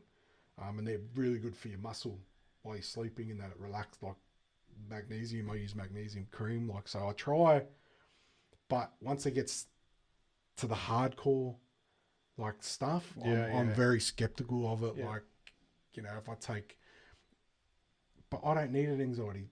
I don't have anxiety all the time. Yeah, I'm aware enough to know. Yeah. Okay, the reason why I've got it is it's real anxiety. You actually are nervous about going out. Once I get there, I'm fine. Yeah. It just goes away like that. But I know, so with me, like on my, because of I'm in routine as well. If I know I can go somewhere where it's safe. Yeah, 100%. I'll go there again and again and again because I know I'm safe. Yeah. Or I've assessed it and it's like, this is real easy for me. It makes my morning easier. Makes anything I'm doing easier. I mean, sure, if we're going out, I'll go somewhere different. It's not about that, but I know we went out for Glenn and Mel's 40th. Yeah. We had dinner, just here at Italian restaurant. Oh, I can't remember the name of it. It's right next to Percy Plunkett. Just here at the Peen Square. You know Percy's. Yeah. I can't remember now. I know what you're talking about. Yeah. So we went there, and it was like, Mel organised it. So Mel's, she organised the bar, like done everything for me, made it like no one knew, like, but it was just like it's just like I went to Vinny's christening. Yeah. I knew I was going to Novella. I've been to Novella. I know it's flat. I know it's like there's no like big stair. Like I'm safe there. Yeah. But even still, I get anxiety because what if? Yeah. But then again, on other terms, like I did my mate's wedding, I was best man. No anxiety, nothing. So you know what I mean? Like sometimes it's all in the mind. I knew I didn't know where we were going, but I was probably more worried about the speech than anything else. You got distracted. But I didn't have. But that's the thing. I don't have anxiety doing this. Yeah. I don't have anxiety doing that. It's just so that's why I mean, like I'm skeptical about taking a tablet because I know I don't need it. Yeah. But that's probably just me trying to understand. And I guess mine's not mental. Yeah. Like an autism, but it is. Yeah, no, I know what you're saying. One hand washes the other. Yeah. I mean, I guess for we've sort of always been one to try and find out as much information as possible. And like I said from the very beginning, just being open-minded. Like I said, if there's some things work, some things don't. Some particular type of therapy might work, others don't. We've gone through a couple of different OTs, for example, to find the right one, or, we're onto a new speech he's been with for a couple, and she's brilliant. So some things works, some things don't. It's no different to this sort of stuff. But when you say, is that more Luca? Like I did ask you that before, but is that more? It's getting through to him. Yeah. Well, and we've gotten good at knowing it too, in that sense that you got to be a little bit ruthless too. Like if you know that you think that he's not getting what he needs out of say, for example, what is a speech therapist, you got to say, cut ties and move on to someone who could be better. Because shit's not cheap. You know what I mean? So if he's not getting progress, then you need to be sort of constantly looking, constantly sort of, I was just checking, making sure everything's still running. I didn't want to be talking. Down. Everything's still going. How long we got? Going 20 minutes. Oh, shit. There you go. Doesn't feel like long, does it? Nah, it doesn't. No. Told you. I kept looking before. I was like, oh, fuck. We've already done half an hour. Like, I just feel like I haven't touched on anything, but just on the see, the guy that's the head he's at Concord Hospital. He's now retired. Yep. And what I found with him, like, because there's nowhere really else to go. Yep. He's the only one, like, unless, you know, and everything I went to him, like, I'm not going to tell you who told me this stuff because I might get them into trouble and that. Yeah. But basically, people were coming to me, like fathers and people, like the network. Let's call them the network of people that had, you know, they were coming to me saying, well, you know, they use this in the United States. They use this in London. In the UK. They use this in Europe. Yeah. But they don't use it here in Australia. America, big time. They use a lot of different combinations of different stuff, steroids, things like that. Yeah. That, like, it's no, you can't do that. But I just felt that he was a bit reluctant, old school. Yeah. In his thinking. Where I'm hoping that, because they're getting results with this stuff, but it can be like an age bracket. Yeah. So we only give it to kids between this age and this age. It's like, but who gives a shit? Like, just give it to me, see what it does.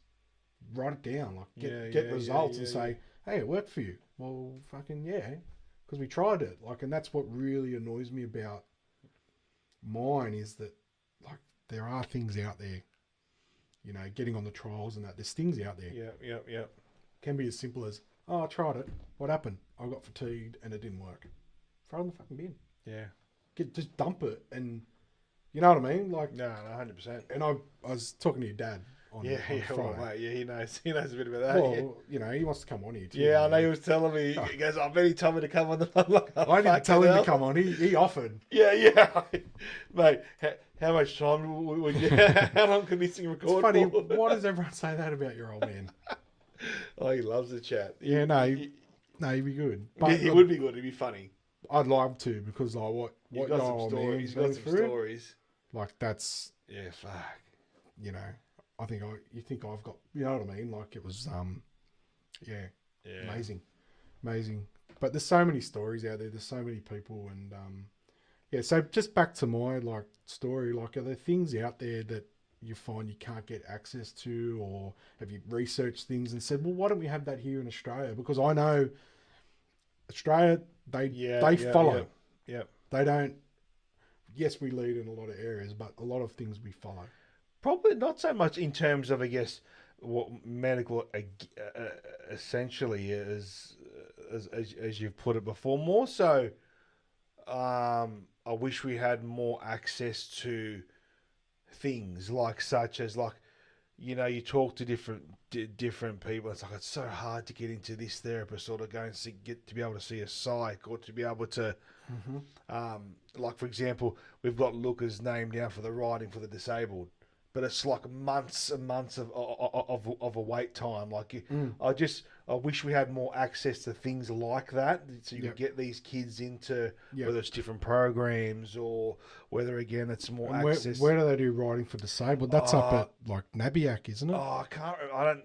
Tess knows exactly. Sure, I've driven when I go up the coast. I drive past it. I don't quote me exactly where it is, Benny, but it's just that, because. So you want more programs, more things. Yeah, if they had more, be inclusive. Yeah. If they had, and of course, they've only got so many resources, but of course. And it's the hardest part starting, like, is just finding information, like, even like. And finding how you get funding and all that sort of stuff. Like, that was been the where a lot of stress comes from as well. You just mean funding in Australia, like in exactly right, because it's expensive. You know, all these different therapies. They can be hundreds of dollars a week. But you get that covered now. We get some of it covered. But that's see, what don't you get covered? Oh, look, you get generally like a budget per year, and I get the same. Yeah, and Tess manages. She self-manages herself now. I do my own too. Yeah, so, but if that runs out, it runs out. You know what I mean? So you're not getting there's. Okay. Oh, look, we can't complain with what he's getting at the moment. But you know, there's some people get more, some people get less. You know, I guess it's like anything, but. Probably, you know, at first we had no idea. Yeah. You know, so I guess like when you first. No, I didn't have any found, idea. you had no idea. Like, what the fuck do I do? Yeah. Where do I start? Yeah. No, I think. Yeah. No, 100%. I think you're right. It was kind of like I can't really remember. Yeah. To be honest, it's been so long ago Yeah. now for me. I think we worked it out. It was about 7 years. Yeah. I thought 8 years. No, 8, 7. Someone said that's. I go, no, it's been 7 years, and they go, no way. I was like, I said, fuck, mate, like, where's 7 years gone? And I can't remember, but I do remember, because it was a pretty crazy time for me. I don't really speak about it much, but like, when I was diagnosed, I didn't, we said before, like, just lean into it. Yeah. But I had so much going on. I had a business. I had all this stuff going on that I probably didn't have time to deal with it. Yeah. So mine was very, like, I just leaned into it because I didn't have a choice. I didn't know what I had to do, and then all of a sudden it started to, I remember going to physio because I got some funding through the old system. Yeah. And then all of a sudden someone goes, oh, what about the NDIS? And I'm like, well, fuck me. I've been seeing this professor, this doctor, this physio, and no one can fucking tell me that, like, there's another... That sounds about right. There's another program. There's another... That's what I mean. Like, do you find that that's not happening? But I want to move on from that. But I just want to say, like, that there, it was like... Oh, fuck me. Yeah. Well, you could have told me fucking 4 years ago. Yeah. 3 years ago. And I would have already had this role, and they're like, oh, no, you can get this, you can get this, you can get this. Yeah, shit, yeah. You know, and I don't use as much as I should because I'm, one, stubborn, because I'm like, I want to be independent. But some things I'm just getting to the point where it's like, you know, some things are just like handy. Yeah, yeah. But then there are things that I really need that I'm pretty good. Like, I'm relatively healthy. It's not, I'm not on a, talk about a spectrum. Like, I don't think that I'm pretty lucky, like, where I'm at. But yeah, just on the NDIS, it's like, I just remember I didn't find out for ages. Then it was like, you mean I could have been getting all this help all along? Yeah. And, because you don't know. No, fuck. I'm an adult. Like, it's not like I have mum and dad following me around. Like, you know, mum helps me as much as she can. Everyone does as much as they can. But I was just like, well, how would you find that out if you didn't know? Yeah. And it was just like, it's been a few years there now where I've just been like, you know what? I've just had enough of them. I've tried, and it's just not going anywhere. And it frustrates you.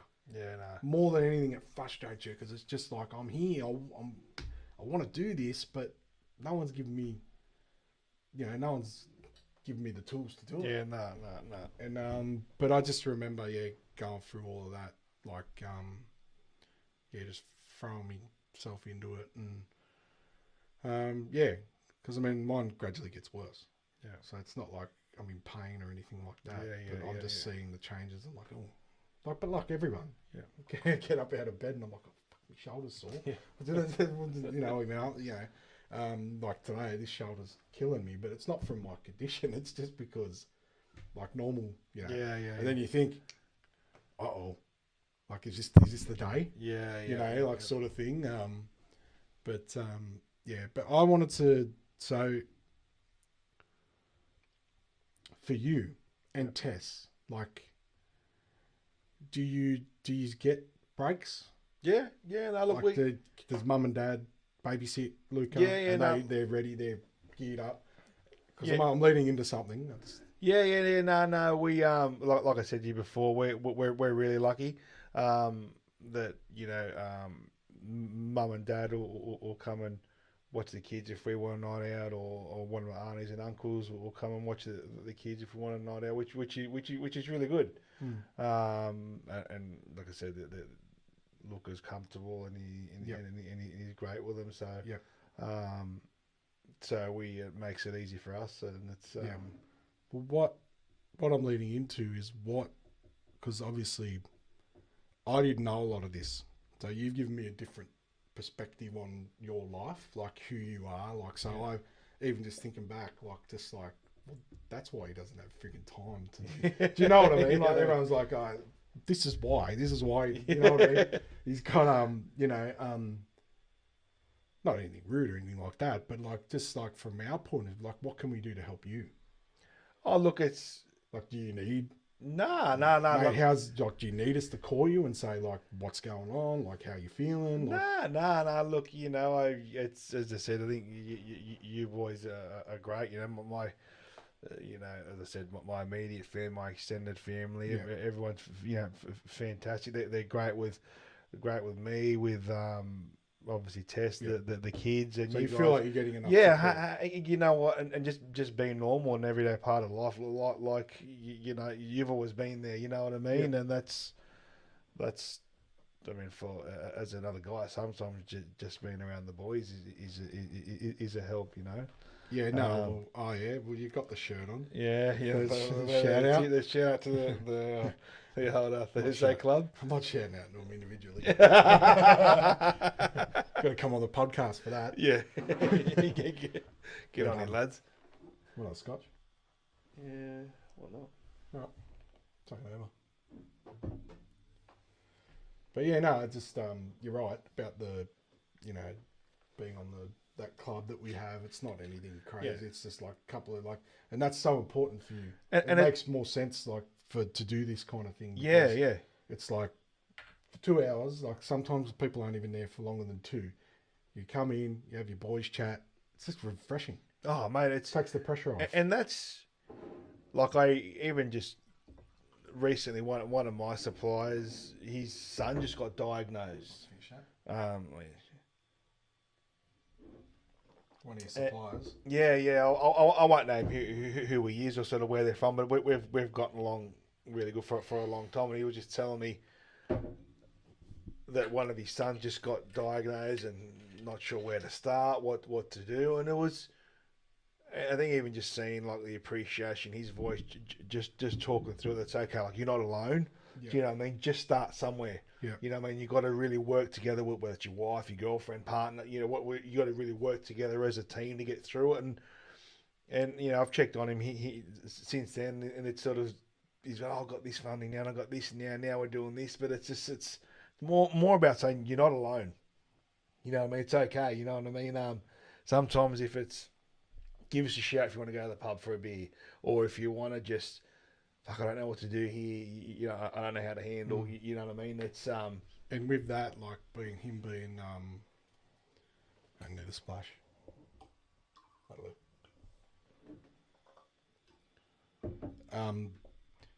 Yeah. So you spoke about the network before. Yeah. So he's in. So he's going to get a lot of help from you. Yeah. But like, is there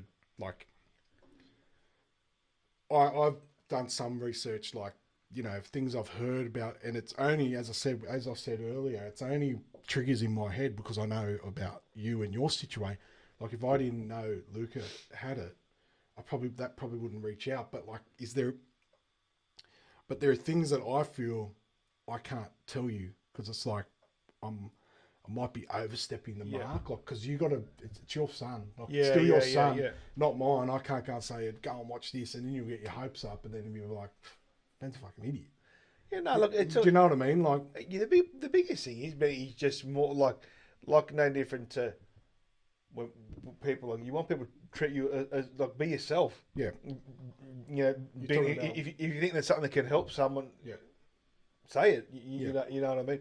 It's more, I guess, when people are ignorant and pig-headed about something that he says, well, you don't know what the fuck you're talking about. You know what I mean? That's more when it sort of pisses you off. Yeah. Not when people are genuinely trying to sort of offer support or offer, that's the it's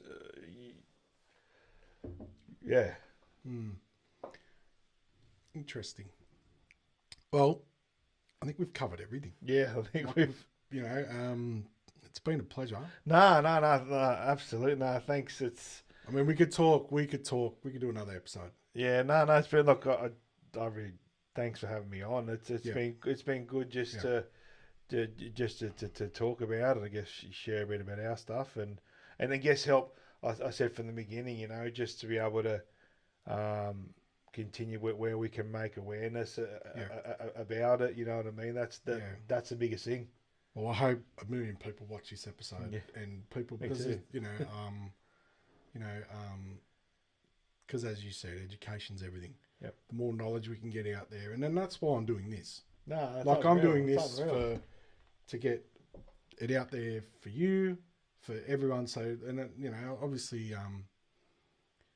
there's still so much more to understand and learn. But like I'm doing this because I know that there's parents out there that have kids that have Duchenne muscular dystrophy. Yeah. Now at the moment, it's getting better. Like the longevity of their life's getting better. But then there are people with Becker's that find out when they're 15. Yeah. But they might, again, talk about spectrum. They believe that mine is very minor. Very minor because we didn't see symptoms until late 20s. You normally see that late teens. Yeah, okay. So they reckon that like mine is like very minor. Common, but that's what they're saying. Like they're going by age. 30, it's starting to really take a hold. 35, it's starting to take more of a hold. That's good. So I'm doing it because I want to show those kids and those parents that, with the right push, they can do whatever they want. I'm lucky because, I've managed to have other businesses and, I've got, so I'm lucky there because I didn't know. I've got a career, I'd say, which is important as well. But, so one person watches this. I hope that they can see that, they can do something. Yep. And same with like you sharing with like obviously yours is the personal story, but the networking side of it. The taking the tablet for his anxiety, all things that you don't even consider. Yeah. That and you're saying a 50%. Like he's been able to like. People might not know that. Yeah, it's probably could be more like a range. Could be some days it could be 20, other days it could be 50. It could be just. But for you to say that, yeah. No, probably the best way to put it is there's quite a significant. Yeah. You got the footy improvement. You got so many, like as you said, you want more activities available for them, more things. So I think that comes down to the individual sport, individual organisations, and I just remember I talk to people all the time. I think I might have been talking to your uncle, on Friday, and I think I was saying like, you imagine having because we're talking about you're coming on, and they were all excited, they were happy, as everyone was like, oh, that'd be good, like that's excellent, good on you, and I was just saying like, you imagine having what I had or what Luca had back in the 1960s. Oh fuck. How hard the world, like everything was just like, 100%. there was no consideration. There was no, like, imagine living in the inner city back in the 50s and 60s when like they got those old colonial houses. Like how did they help, how did people with a disability live? Yeah. 100%. Whereas now you go, and I notice that too, if I go to a place where they've catered for it, I'm more likely to go back there. Yeah. So it's so important now. Like I was saying, like to your uncle, like, if you went to build a brand new pub, I know your pubs in the city have been there a while, but if you just from the, foundations up, you went to build a new pub, you would have to cater for every 100%. And I know Donny's years later got the lift put, like, but they didn't have, remember, they didn't have that. Not in the early days. No. They didn't have that. That was like that old staircase you could take up. Like, you know what I mean? Like, I remember it before it was all, but we're just saying, like, I think it's knowledge, and I think it's also too that like the world's becoming much more aware. There's a long way to go. Yeah. Like I know my parents, they live at Foster, right? So Foster's like, I drive around, I'm like, there's so many elderly people here, but they don't cater enough for disability parking and disability. Yeah. Like they've put in like some bike rack thing. Like, fuck, one person puts their bike in there. I've never seen anyone chain their bike up to it. It's like right there, that should be a parking spot for someone. 100%, 100%. But it's not. So the ones around the back, and then you get out, and it's like, even access to the beach, like Zionics, the clothing brand, we're giving donations to accessible beaches. I saw that. Those mats. Yeah. And that's not just handy for like disabled people, little kids, like makes access to the beach easier. Like, you know what I mean? We should be doing that for for everybody. Yeah. I don't care if I see able-bodied people using it. Well, no, use it. I mean, Why not have it? you touched upon something there. We even a couple of years ago, we went to Dreamworld. Yeah. And even now, there's obviously physical disabilities, and then there's disabilities like you can't see. Now, I never forget this. There was this he wanted to play. Luca wanted to play in the Wiggles pool and go down one of the slides there, and they're like, no, he can't. He's above 7. Like, he just missed out. Like, it was like this much too big. I'm like, but he can't go on the other big ones that all the other kids. You know what I mean? And it's just It's sort of the only one that Yeah. and they had no understanding. they had no, and you just touch it. That's why you hit a good topic there. Like, I'd like these places, or you going to the football, to be able to cater for all these people with disabilities, or you know, like, and it could be different types of disabilities. It's not just, you know what I mean. Like, we want to be inclusive on everything that we do. Well, that's where we should be, sort of. And a current topic that's just come up. You just said going to the football. I don't go to Penrith Park. Yeah. Because it's too old school and it's not safe for me. Anxiety, all that sort of shit we spoke about right now. The government just withdrew $800 million, right? That's to build a brand new fucking stadium. Do we really need it? Well, that's up for discussion. Yeah. Do we really need Leichhardt Oval? But $100 million would still make Leichhardt more accessible for disabled people. Yep. You know, it would still make Penrith Park more accessible. Penrith Park's good, Yep. but it's still a suburban ground. It's not like going to the new one at Parramatta or Suncorp Stadium Yeah. that are brand new, state-of-the-art. I've got no problem going to the footy there. Yeah.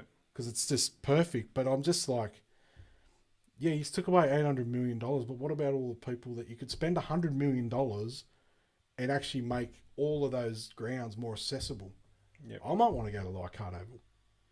Disabled people around Sydney might like the Tigers or whatever club it may be. Not, you know, so maybe $800 million is like, yeah, that's ridiculous. What do you want? Like, you know, no city really has multiple stadiums. Like, they probably have one. Yeah. You know, all America, they've probably got one big one that all the sporting teams, or one garden where the basketball and the hockey's at. So I think that's a little bit too much. It's a little bit, and I don't really blame the government for sort of saying, well, you got the brand new one in Sydney. It's more park. It's not as hard to get to as it used to be. You got the Parramatta and you've got Homebush, you know. But just to pull $800 million, like, hang on a minute. You haven't consoled, like, I was talking to Dad about it. Yeah. And he's like going, you know, what, fuck the footy. Like, they get enough money and all that, because he's not into it. Like, and that's fair enough. That's him. And I agree to a point. But then I said, hang on a minute. But spending $200 million for proper amenities for people like me, 100% makes total sense. In doing that, for able-bodied people, it makes it easier for them too to take their kids. Like, everyone's like, oh yeah, that's just me. Like, it's hard to get around. Yeah, but I've seen mothers with 3 kids. That looks hard too. Yeah, you know what I mean? Yeah. Why, you know, they make it hard. And I'm just like, but $100 million, $200 million, like, imagine what they could do with that. And it really bugs me. And then I go to other towns, but like, that's where, like, with me and you, like, I have a voice. Yeah. I can go to the council, at the Mid-North Coast Council, and I'm intelligent enough to say, like, why have you not got this? You should have this. I went to Byron Bay. They've done this. This town's done that. Yeah. I travel around, and that's what I mean. Like, because now that I'm in it, I notice those things a lot more. Whereas before, I would have been like, whatever. Yeah. But now, and then I kind of, like, with this podcast and all that, I've got But it's so important to. I can push that agenda. But it's because we don't understand it. So it's good that you bring that to light. So that way, and even not just that too, Ben, even just like for your own circle of family and friends, so we can say, oh, because we'd say, I bet we're going to go to the football. We didn't even fucking think that. People don't. Shit. People don't. Benny, how's he going to get from the fucking car park? He's got to cross fucking the Mulgoa Road and try and walk across. You know what I mean? Like, it's So it's good that you sort of speak And we- out, and- out that a lot more, so we can. Well, we were going to get the Hertz box at Panthers, Yeah, remember? yeah. I was in. It was like beauty. I get to go to Penrith Park. I haven't Yeah. been to Penrith Park in ages. The last time I went, I was in. I got some tickets off some friends, off my cousin actually, not one of our cousins, one of my cousins, on the other side, and like, it was torture, because like not that it's like kids darting out in front of you. Oh, fuck. See, I'm not big, but I'm not small. Like, and it's like, okay, so I got to go from the bar. There's my seat over there. Pick my moment, because once I get going, or not it's not that bad, but like, Yeah, I know what you mean.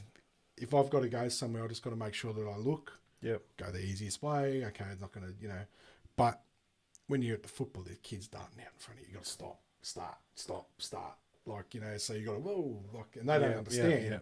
And neither do the parents. Like, I'm one person. I'm not saying let's change the universe for Ben, but I'm just saying, like, that's where Penrith Park is old school still. Yeah. Whereas you go, even Brookvale now, they've got the new stadium there, which looks a lot better for me. So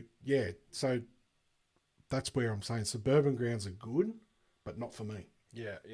And I don't care. Like, I don't really support Penrith, but I like to go watch other teams. Yeah, 100%. And the Penrith are doing good at the moment. Yeah. So I like It's good atmosphere and good atmosphere. You can't beat it. Yeah, you want to experience all that. But you go to like, I remember I went to Parramatta Bank West, I think it was. Yeah. I don't know what it's called now. It's Commonwealth. Fucking Combank, I think it is. To go and see Chisel. that concert. Yeah. That one there. The sign poster I got there. And we went into it was the new stadium, and then it was like, because it's new and it's modern, they got lifts everywhere. Like, so all I had to do was walk up to a lady and just say, look, I don't want to walk down the grandstand, because we were on the ground. Yeah. I don't want to walk down the grandstand. Can you help us, mate? She took us down. She walked us around to the lift, took us in. Like, all I did was ask her. Yeah, She took me good. down the That's lift. good. We walked out. There was bloody, what's his name? Mossy? No, yeah. They were there. About him, no. They were standing right there as we come down. And so we got, like, so Glenn, my brother was with me. He got a bit of a kick out of it, because he's like, oh, there's one. I'm going, oh, really? How good's this? And then they walked us out, and there was like, I can't remember his name. He's a footy player. I can't remember his name. He was blind. but he, I think he was current. He just retired, I think, Yeah. a couple of years ago. So you have to think who that might be. I don't know. But anyway, it was just good. All the celebrities were there partying, and like, we all got like, so for me, it was like cool. Yeah. It was a perk out of having what I've got. Like, I got to go backstage, and she gave us like passes to walk through and that. But walked us out where the players walk out. So, you know what I mean?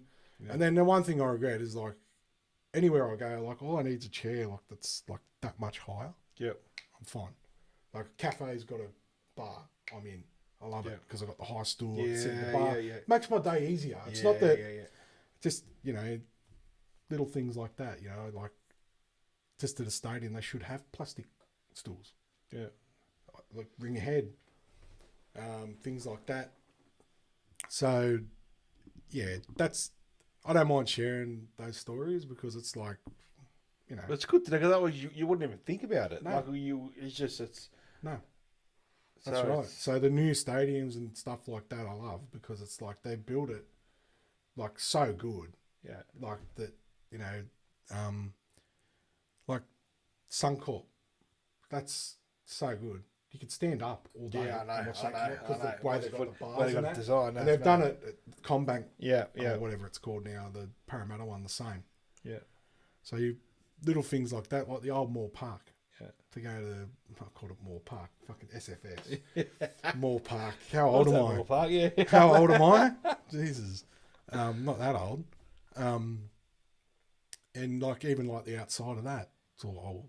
Yeah. Pavers, and like, now that's been gutted. Like, it'd be sick. No. It'd be so good. But like, just I haven't been there for years, but I remember going there.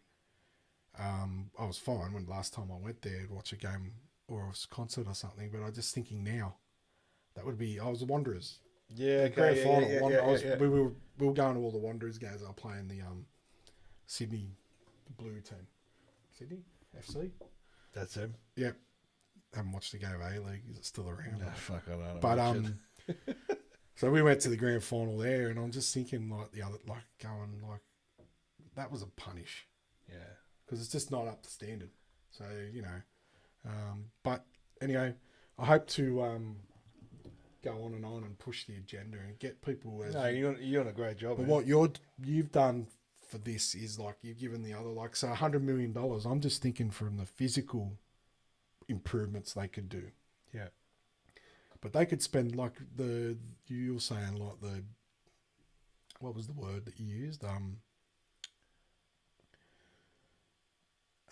can't remember. You just said it before. Anyway, like so. I mean, they can even do things like For like Luca, like are there things they can do? yeah, like there could be, for example, for example, some of the cinemas do like sensory sessions. Yeah. Where you can go there just to say if the kids are noised, it doesn't matter. They might have where, for example, if you go into that sensory. What do you mean? so basically you can go into like sensory screens, they call, where you can go there. So if your kid screams, shouts, it doesn't matter. They're all like it's a special. Okay. So someone's not saying shut the fuck up. It's a special screen. Yeah. Sometimes they might do. Like even if you said, like football, you might be able to. We're going to open the ground up earlier, so it lets the kids go and get settled in first, or people with different abilities, rather than trying to fucking go through a herd of people into something together. Which do you know what I mean? In the early 90s, when I can remember going to a Jimmy Barnes concert, that's exactly what it was like. Adults, grown men, kids bolted through that. Like so, I'm just sort of thinking like I was saying before about like living today compared. Yeah, to, I know. I mean, even when we went to Queensland last time, when we flew, and they were really good. Actually, went with Virgin, and Tess went up and spoke to said, "Oh look, my son's autistic. Would you mind?" They let all the first class on first. Would you mind letting us go and be able to like priority, but put him on? And they were great. Yeah, they. Happened to me the other day. They brought us through and they let us sit him, settle him down, buckle him in, rather than trying to fucking. Can you imagine trying to squeeze through all these people and put your fucking bag in there? And people are just not in a good mood. And that changed it. Like, say, if they'd done more shit like that, you know what I mean? That would. I just went to Darwin, and they didn't have the gate to walk out. Yeah, they didn't have the fucking because the stairs. But we rang ahead, mate. I was like Elvis, mate. They come and got me. Ben Caruso come up to the front, walked up. One lady, she walked me in. It was like I had the plane to myself. Yeah. It was like really it was really good of them to do that. But see, if you didn't have the confidence to be able to do that, how many people go silent and don't ask? How many people don't know? Well, don't know, 100%. Watch it. So yeah, so that's that. Well, we didn't. It's only because I don't know where Tess heard it. I think one of the mums from local school said, "I'll ask him because I'm pretty sure that they do the." So she did, and they just fucking said, "We thought, oh, we've got nothing to lose." But everywhere you go, every airport's slightly different. Yeah. Every football gate, stadium entryway is different. Would it be helpful to someone like Luca to have something designed, or for other parents going through the growth stage, like he's 2, he's 3, he's 4, he's 5, like would it be helpful to go to say like somewhere, airport, football stadium, anywhere where like they could build like a standard entryway for someone with sensory issues? Yeah, they could. That should be put like a ramp through a wheelchair, and it might even be a fucking bank of seats that are done different, for like an area, for example, that's maybe not as crowded or not as intense. That little sort of bay they allow, fucking 20 people instead of 80. And I know, do you know what I mean? I know people are going to say it's it's going to be madness. There's going to be something for everybody. But like, I mean, that's what I mean. Like, if I was thinking, like, just thinking in my own head, like, if you went to a stadium and it's like, okay, gate A always has the sensory, sensitive gate entryway, so you can do the book, with Luca and say, 100%, gate A. So they always know that it's not going to be gate B. It's not going to. It's always okay. Where's gate A? you do it so the disabled buses can pull up out the front. I'm just thinking out loud, like where they could spend a little, just things that could improve, because we can always, as humans, we can always do things better. Yeah, yeah. As I was just saying, like there's always a ramp for people with a wheelchair, but wouldn't that be helpful? Like, do you think that would be helpful? Like, then every parent can go, okay, here's your booklet. When you go to the airport, this is what the gate looks like for your son or your daughter. 100%. Or, you know, and I get what you're saying. Like, one area, like they got supporter base and even all marketing things. But Benny, even something like waiting in line, like you go. I know the airports have been chaotic at the moment, and fair enough, you know, everyone's. But could you imagine fucking us trying to wait in say 2 hours with a kid that trying to get through, like when he's up at the best of times, you know, it's hard for kids when to he's do at that. step 5, but he's got to get to step 6, and he's like, well, you you've got to know, wait 2 so hours now. Well, no, well, yeah, I can understand where you're coming from now. I get what you're saying, and that would be really. I mean, some things are unavoidable, Of course. but like I'm just thinking out loud, just thinking like things that they could do simple, and then that, you know, I could just think of a million things. Like just the beach, the mats that they're doing at the beach. Like there's so many benefits to that. Like I was thinking, like, you know, because I do the Narrabeen Sharks, so because it's beaches and they're out that way, I sort of like that's sort of my pitch. Like, you know, that's why we're selling our shirts and our hats and all that. Yeah. Is to raise money, which we raised a bit. Pardon me. But I'm just thinking, like, what if someone gets you know, stung by jellyfish or bitten by a shark or has a heart attack or anything like that? If they had those mats, it would make it a hell of a lot easier for get the patient off the beach, because how many people would? It'd be so hard. They've got to get the big buggy out there, like and I always think like it would make going to the beach safer. In a way. Yeah. I mean, simple things, hot sand. You don't have to walk on hot sand anymore. So I'm not like saying, well, let's do these mats for just people with a disability.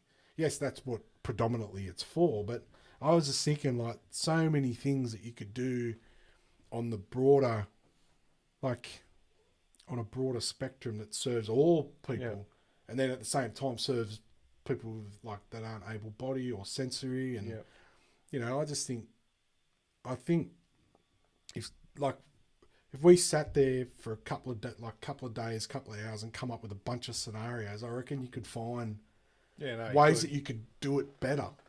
And then I know what people are thinking. Like I know what, you know, the people that don't might not understand, but where do you draw the line? Like you go to the shopping centre now, and there's a disabled parking spot, a baby pram one.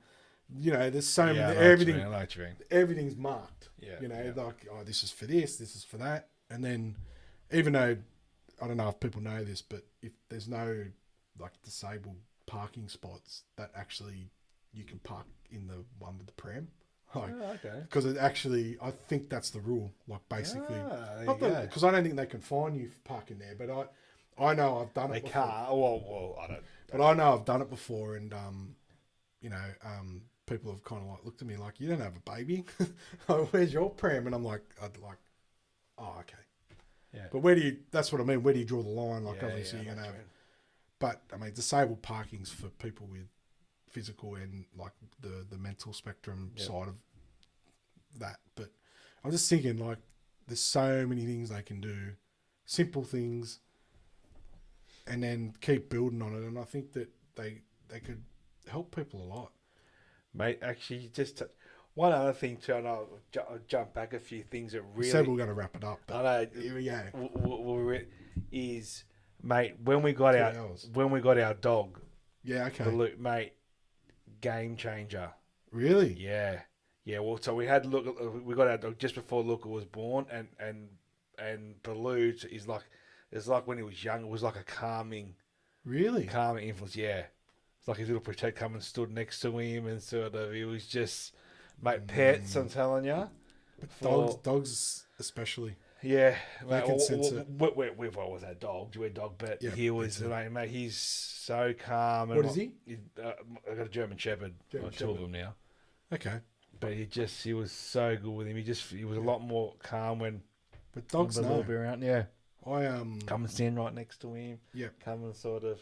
So I yeah. feel that too. I like with dogs, like I think they're aware that I'm not 100%. Yeah, yeah, Because I noticed, like, yeah, I think that they know. I think they're more like man's best friend. yeah, 100%. Like, they know exactly what to Yeah, do. yeah, But, yeah, German Shepherds. yeah.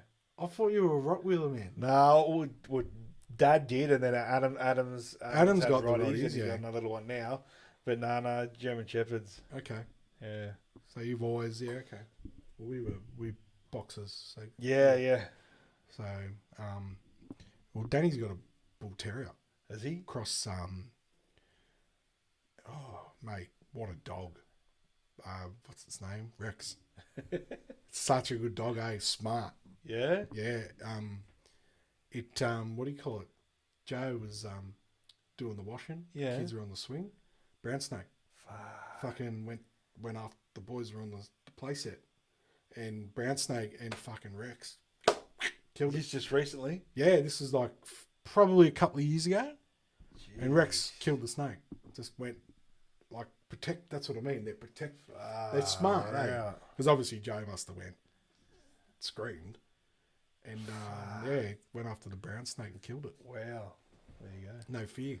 So yeah, no, very smart dogs. Yeah. I'm the same, but like that's good to know though. Like with Luca, that like the dog can't. Like that's mad. That's cute. Yeah, it's good. It's Like the best. that's so cute. Yeah, it's the best.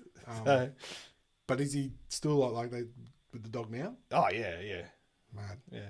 That's so cool. But Getting older now, the dog, but you know, it's getting on. But no, that's that's fascinating. yeah. So But I think that we can do more, no, absolutely. and yeah, it's only upwards from here. But especially with I just want to touch on. I'm not sure if we did. So is there any medical breakthroughs happening? Like, is it genetic? Like they don't know. I don't know. So because I know with mine, it's 100% genetic. Yeah. Cerebral palsy, genetic. Lots of cancers, breast cancer, lots of ovarian cancers for women more. Very genetic based. Cystic fibrosis, genetic. Yeah. This goes on and on and on. So the genetic stuff will work across multiple medical disciplines and people with different things. And also like, which I touched on in my very first podcast I did. So do they have a pinpoint? Do they have an idea? Like if we did this, stem cells, anything like that? Nah, not to my knowledge, Benny. No. Nah, no one's been able to so far. There's a lot of bullshit out there. I know that says, that that you get the ones that jump on, the vaccine does this. It's all a load of shit. Yeah. You know what I mean? They that's the one. Like people say that when they vaccinate. Yeah. That infuriates me to no end. Yeah. That it causes this. I'm like, bullshit. Otherwise, 95% of people, kids out there, would be autistic if that was the case. Oh, don't worry, Vince, there's a few out there. They don't want to get into that subject. There's a few people out there that believe that. Yeah, 100%. But to be fair, how would I know? Yeah. And then for you to turn and say it infuriates me, well, now it's like, shut the fuck up. Yeah. You got no idea what you know. No, good. No, give me. Yeah, it'd be true. But so there's nothing really. Nah, I mean, not to my knowledge. Yeah, well, the one that they've got for me, it's not like a cure. It's like early they're only doing like 10 milligram, which is nothing. Yeah. And they're already getting like a reduction of like 30%. Shit. In the biopsies that they're doing in the fur, which is only a small sample. This one sample's now going to be like 65 patients. Yeah. But the other thing, it's only 10 at the moment, but they're getting and this is where trials are so important because the other, so it's through enzymes. So that's how they know. They take a test of, it's called calcium kinesis, which is CK. They just call it CK. And that's like that determines how much muscle wastage you got in your body. Yeah. So that's the biomarker that's reducing by 30%, Shit. which means that the muscles are in less trauma. Now, whether that's going to help everybody, I don't know. But the other one is I can't say it, but I mentioned it to my physio the other day, and he said it straight away. It's the enzyme when you have a heart attack. Yeah. So when your heart gets damaged, this enzyme or whatever it is comes into your bloodstream, and that's how they know, basically, that it's part of the internal organs damaging. Yeah. So this tablet at 10 milligrams, reducing that by 60%. Shit. So it might not help my condition as much, but that they reckon, like what they're saying in the preliminary trials, and that is that it can reduce. So I don't know where that helps, whether people with heart disease maybe like take that and it reduces the damage on the heart. 60%. That's off 10 milligram. Wow. So the next trial, well, the next one might be 20, 30 milligram. Wow. But like, imagine that reverses a heart attack. Oh, mate, I'd be living on bacon and egg rolls, which I do anyway. But no, but it reduces your heart damage. So like, that's why trials are so important, because like that might save someone with heart disease. Yeah. I don't know how heart disease works. I've got no idea. I'm not a doctor. Yeah. But I'm just sort of just saying shit. But yeah, so I'm excited about that. Everyone's like, don't get your hopes up, but then like, you wouldn't pursue things if you didn't think anything was ever going to work. You got to try. You got to. Yeah. You know, it's But it's always about for me. It's always for me about helping not only myself but the next person. Like you met that guy that just his son just got diagnosed.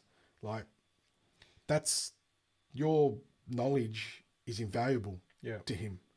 Like, do you know what I mean? You can share so much. He's going to be advanced so much if he's got can do it. And probably, Benny, too, it's more, I guess, that it's more comfort. You're not alone. That people have gone through. Like, if someone come at your age that's got the same thing that you've got, how much comfort would it be if you said, "Oh fuck, look, this is what I sort of went through, or this is what's helping me." You know what I mean? That would be, you can really be a voice for people too. Yeah, I think and that's everything that we're doing here today is about having a voice. And because you're such a you're obviously a positive, and you're optimistic and you try, and that's good. It means you're not just because you can kick stones and feel sorry for yourself, or you can you know what I mean. But you're not, you know what I mean. And as far as I've known you've always sort of been. Yeah, no, and it's not. I'm living life. You know what I mean. You said before, like behind closed doors, like I'm being 100%. What you see is what you get. Yeah, like I'm being honest. Like I'm very lucky in that aspect that I've probably, I've got that mindset. No, and it's very mentally strong. I always want to try new things, and nothing like holds me back. Yeah. Like I don't look at myself different. I'm different.